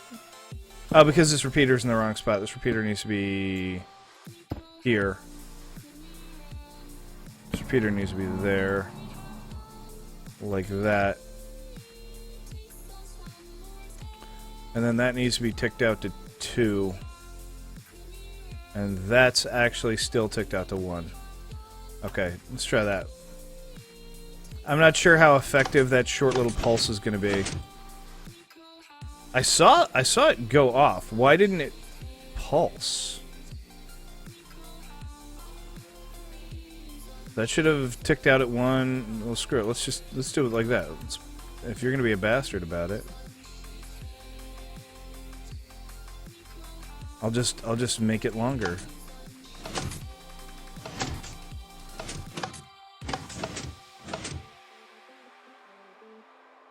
Oh, that worked. Okay. Here's another way to do it, actually. I can just do that.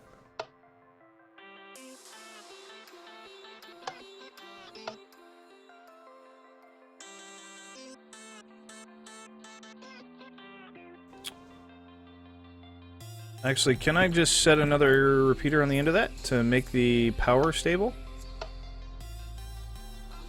It's because the pulse is so short. Can I tick that out one more to make the pulse slightly longer? That actually made the pulse shorter, didn't it? Yep. Let's see if I can tick that out even further and make that better. There we go. Nice. Okay, good. So that's... I need this. Oh, crap. Battle. Let's put 2K on it. What about doing it at the back, raising, and then driving it back down the middle? No, sorry, that's what I'm doing. Like, the moment this comes out of here, it's gonna go up. Like I said, all of this is gonna be, like, up over top of this. Like, right in this airspace. Right? But up here. Right? And then all of that will be kind of like a circling effect that will come back down to the pistons. Okay. Right now I'm just building it in a straight line. You always build in a straight line first, you know, and then you come back later and build up. So, here's my button, right? And just to make it easier, let's raise our buttons up 1.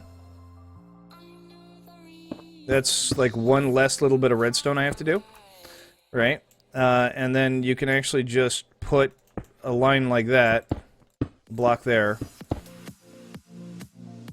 and then have your single redstone here, or you know what? Will a repeater do that? I think a repeater actually may work in that case. No, it won't. No, it looks like we're gonna have to do it like this.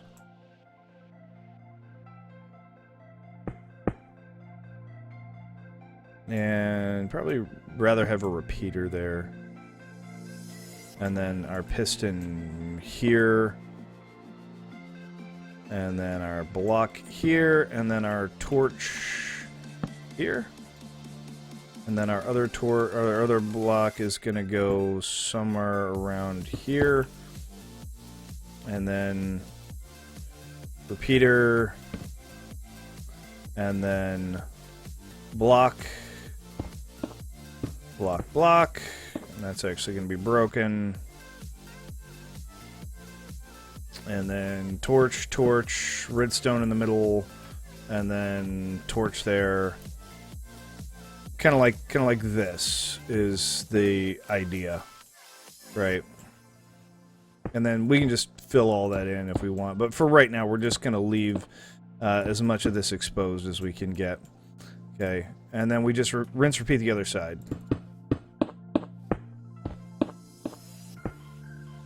Okay.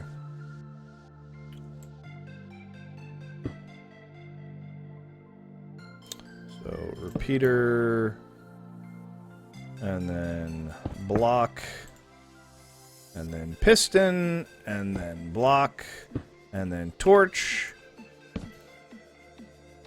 and then repeater. Okay, and boom. There we go. There's our inverted torch, right, hanging over things.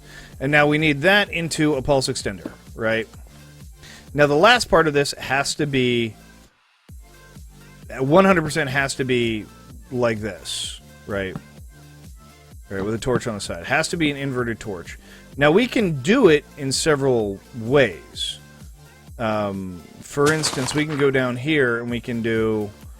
no, actually, we don't want to go down that far. No, actually, we may have to. Because where's the upper piston going to be? That is the upper piston. Where's the lower piston? Lower piston is inputting here. Okay. So let's actually take a second just to get that signal through the back. Okay, just so we know where it is in the future. Okay, I'm going to want to know where that signal is. Pretty important, I think.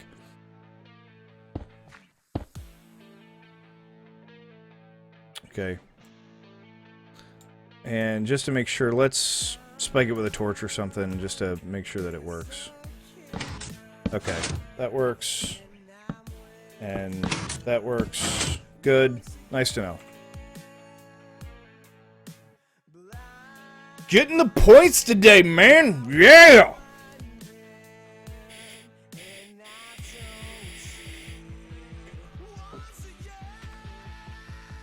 Okay. So where are we going to go with this? Probably... I'm just trying to think of the best way to get this signal in here. Right? I mean, I would like to do it like this, but it's a bit, you know, cramped space-wise. And that would be, like, the nicest way. Because then I could probably actually just come, like, straight down here with this one also.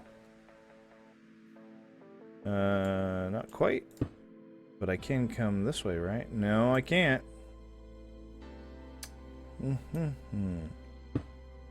So, well, I guess this side doesn't really matter. So we just bring this out one more.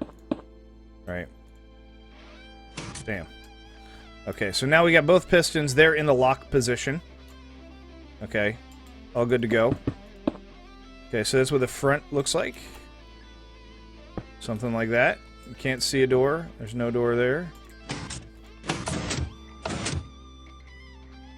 Good, good, good, good. Now I gotta get this hooked up to my pulse extender.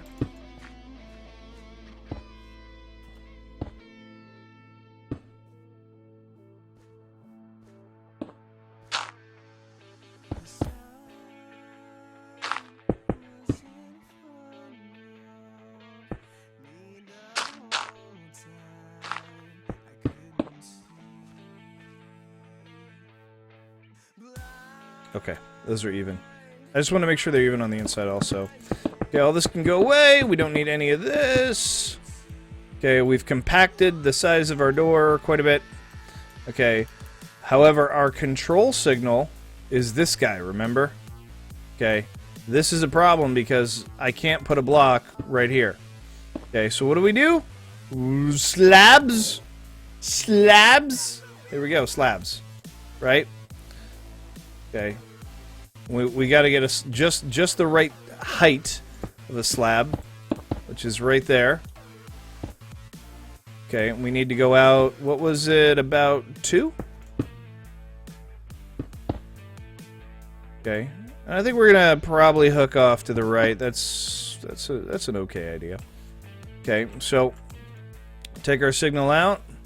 We have to go into our pulse network first. Okay, and I'm just trying to decide, like, what's the closest, quickest way to do this, right? I think I can probably just go straight to the right here.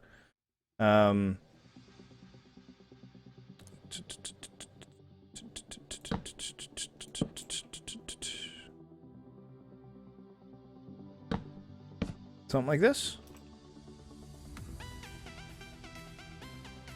Okay, and then this one needs to be set to 4. Right? And then this has to be an output repeater. Well, it doesn't have to be an output repeater. It just has to be a repeater somewhere on the line. Right? Somewhere on the line. Okay? And I'm going to step this down, even though it's ugly. I don't care. I don't care if it's ugly. We're just going to step it down. Okay? And when we step it down, we're going to go straight down to a... we're going to go into another repeater. And then we're going to go into our network.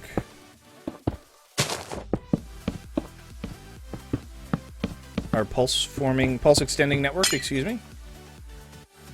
So let's go into our pulse extender. 2 forward, 2 back, and then our output. And our output is going to be on this side, I think. I think that's probably good. Okay, so we want a repeater coming in. We want a repeater coming out. And then, bam. That's it. That's the whole thing. That's everything you wanted right there, Assyria. Okay, so your nuclear door is here. Can I still activate it? Absolutely, I can. Okay, but you can tick it out so that people can't. You can make the distances longer so that people can't. You can take these 2 buttons and you can stretch them to either side of the fucking room if you want to. And they'll be so far away, nobody will ever be able to turn that thing on as a single person.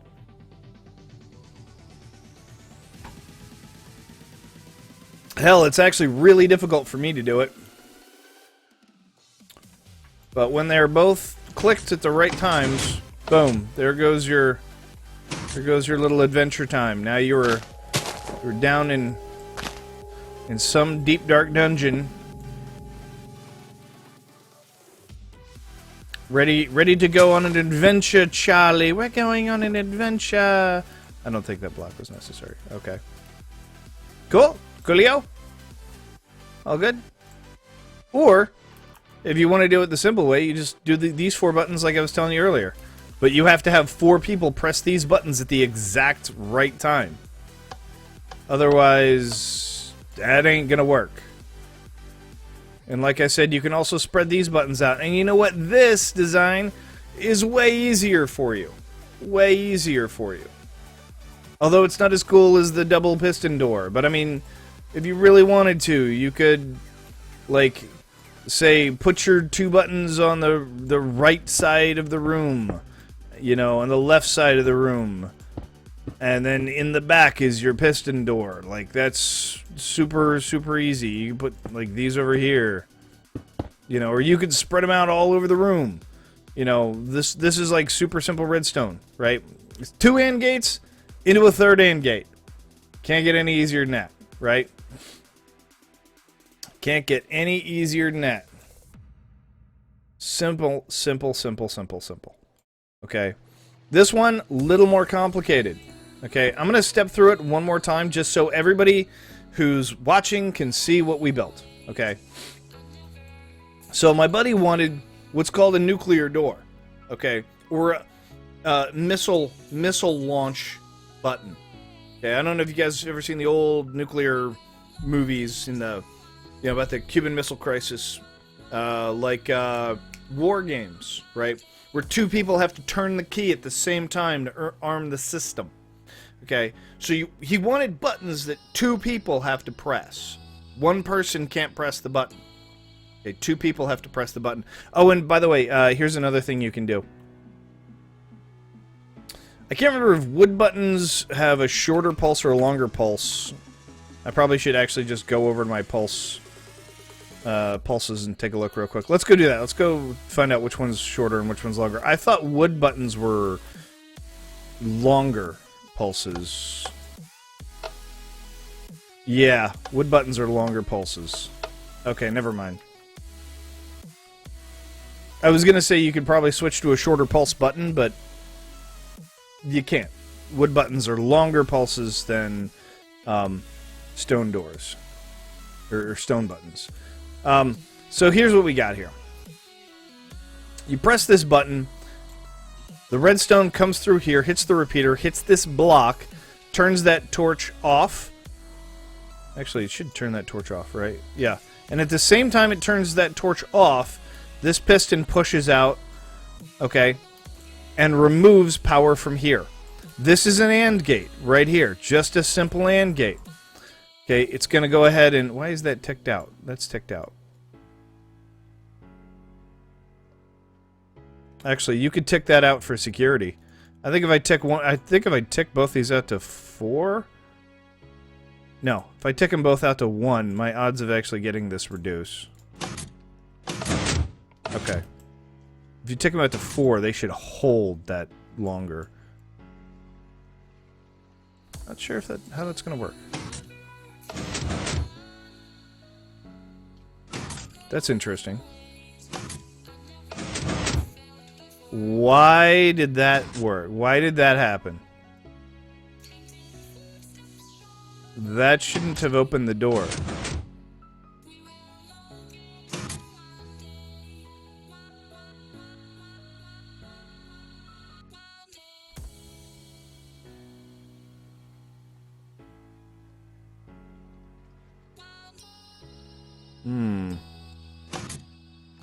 I think I made a mistake here.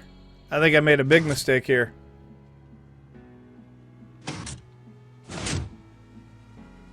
Yep. I screwed up. I done screwed up.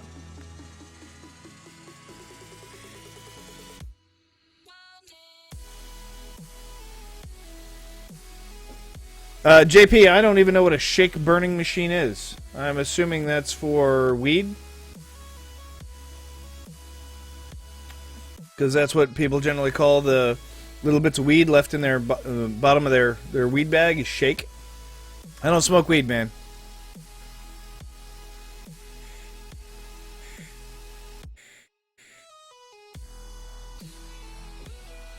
No, I know what I've done wrong now. It's just depressing because it's all complete and it doesn't work. And you know why it doesn't work? Because I have the wrong type of gate here. I have the completely, entirely wrong type of gate. This shouldn't be an AND gate. It should be a NAND gate, actually, is what it should be.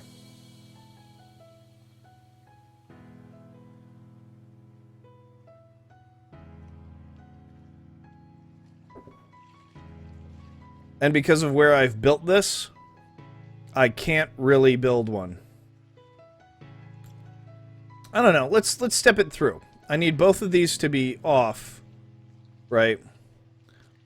So that's powered and that's powered.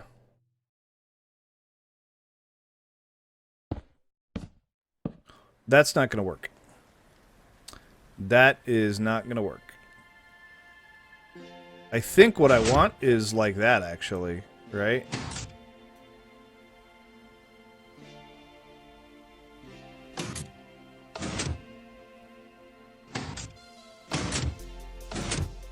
Yeah.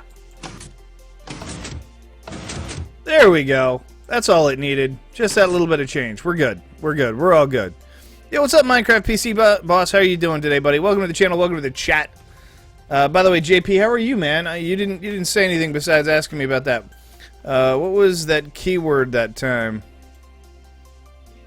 Banhammer?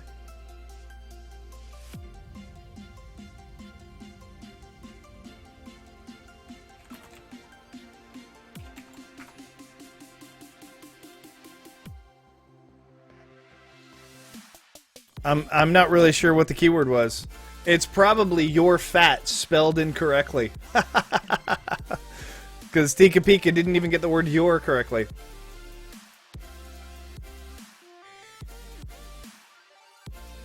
So when you say the word your fat, like that, the bot probably just assumes you're spelling it wrong and bans you. Oh, awesome, Minecraft PC boss. Wasn't it just Minecraft boss before? Anyway, so here we go. When we press that button, it inverts this signal, turning this off. Okay, that block is powered, therefore this redstone line is powered. Both of these have to be off. That has to be off, and that has to be off in order for that to turn on. When that turns on, it will send a signal through my pulsing system. It's an auto pulsing system. It will create a 2-tick pulse.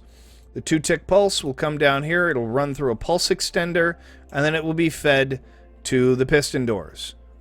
It's that simple. You can see the pulse extenders set off. They're slowly draining, slowly draining, slowly draining, and there my piston doors close. Cool, cool. And now we can enter into our dungeon. And it's got about I'll call it about a 10-second delay or less on it. 1002, 1003, 1004, 1005. It's about a 5-second delay. Okay. And if you're not quick with them, they won't turn on. There we go. And now we can go down, and we can go play some Minecraft or do some mini games or whatever you want, Asuria. Whatever you want to do. There's your door. Take it. Or like I said, do the 4-player door. I guess what I should have asked before I even started this was, how many people are going to be pressing these buttons? Like, what is your minimum requirement? Is it going to be 2 people? Or is it going to be 4 people? Because now we have 2 different versions.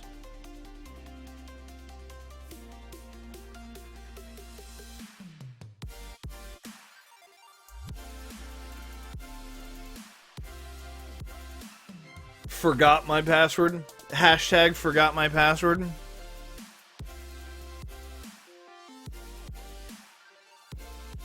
All right, country. Let me use the bathroom real quick, okay? And then we're going to go show everybody Country's build. We're going to take a look at Whittlewolf's build. We're going to fix a couple of T-junctions throughout the survival world, okay? Particularly the one outside my house because it's annoying me because it's just literally the dip for the minecart is only 1 down. It needs to go 2 down, so I have to rewire the whole damn thing. I'll be right back.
And I am back, ladies and gentlemen.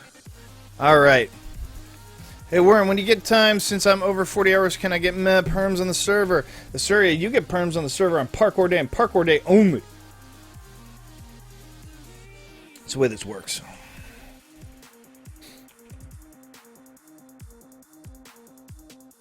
Alright. Let's go find countries. Oh, you know what? It's in the plot world, isn't it? Wow. Did somebody do something different here? This looks better than before.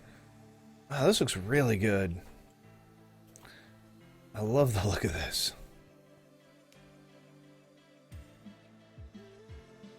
I'm not a big fan of how I come out of the portal, but whatever.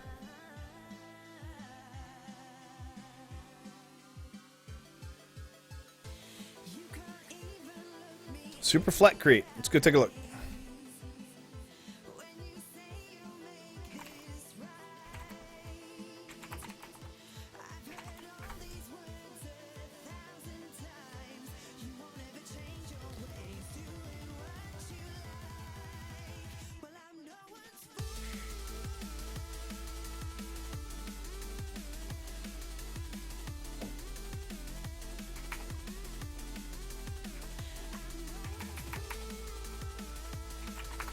Which one, Catfishy? That's really my next question. Which one am I looking at here?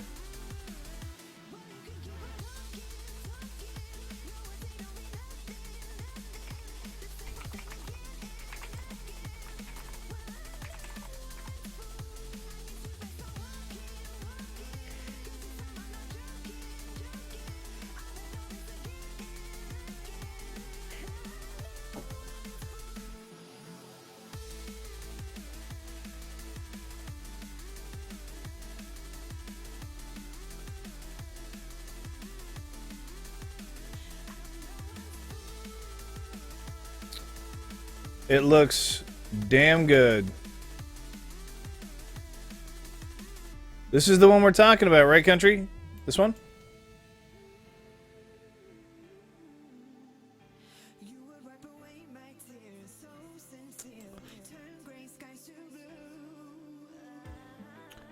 You mean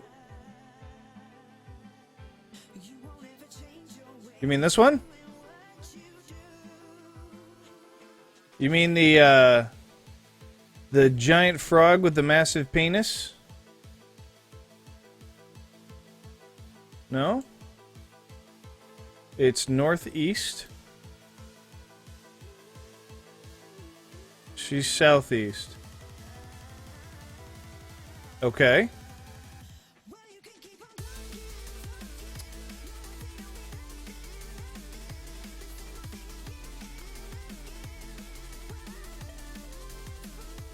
You guys are either terrible at fucking directions or terrible at fucking directions.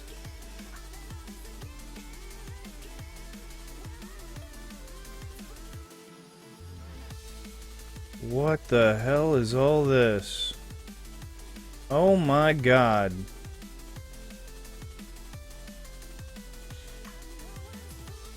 Wow. Okay. Why didn't you just say TP to me? Wow. Country. Holy shit.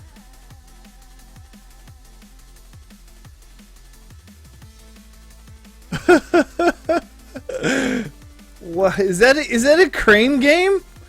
You built a crane game. There is a crane game.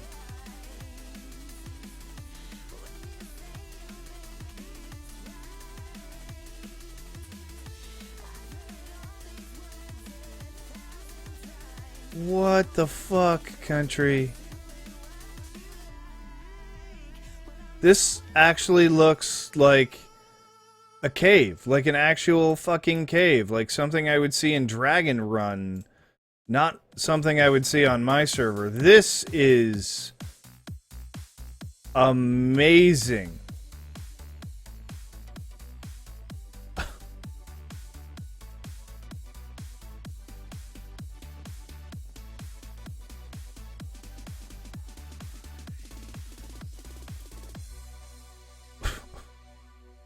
PvP. Wow. I'm...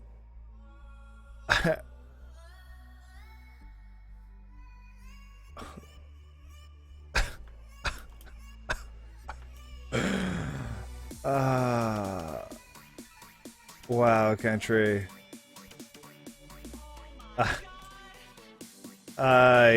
I don't even know. This is fucking just wow.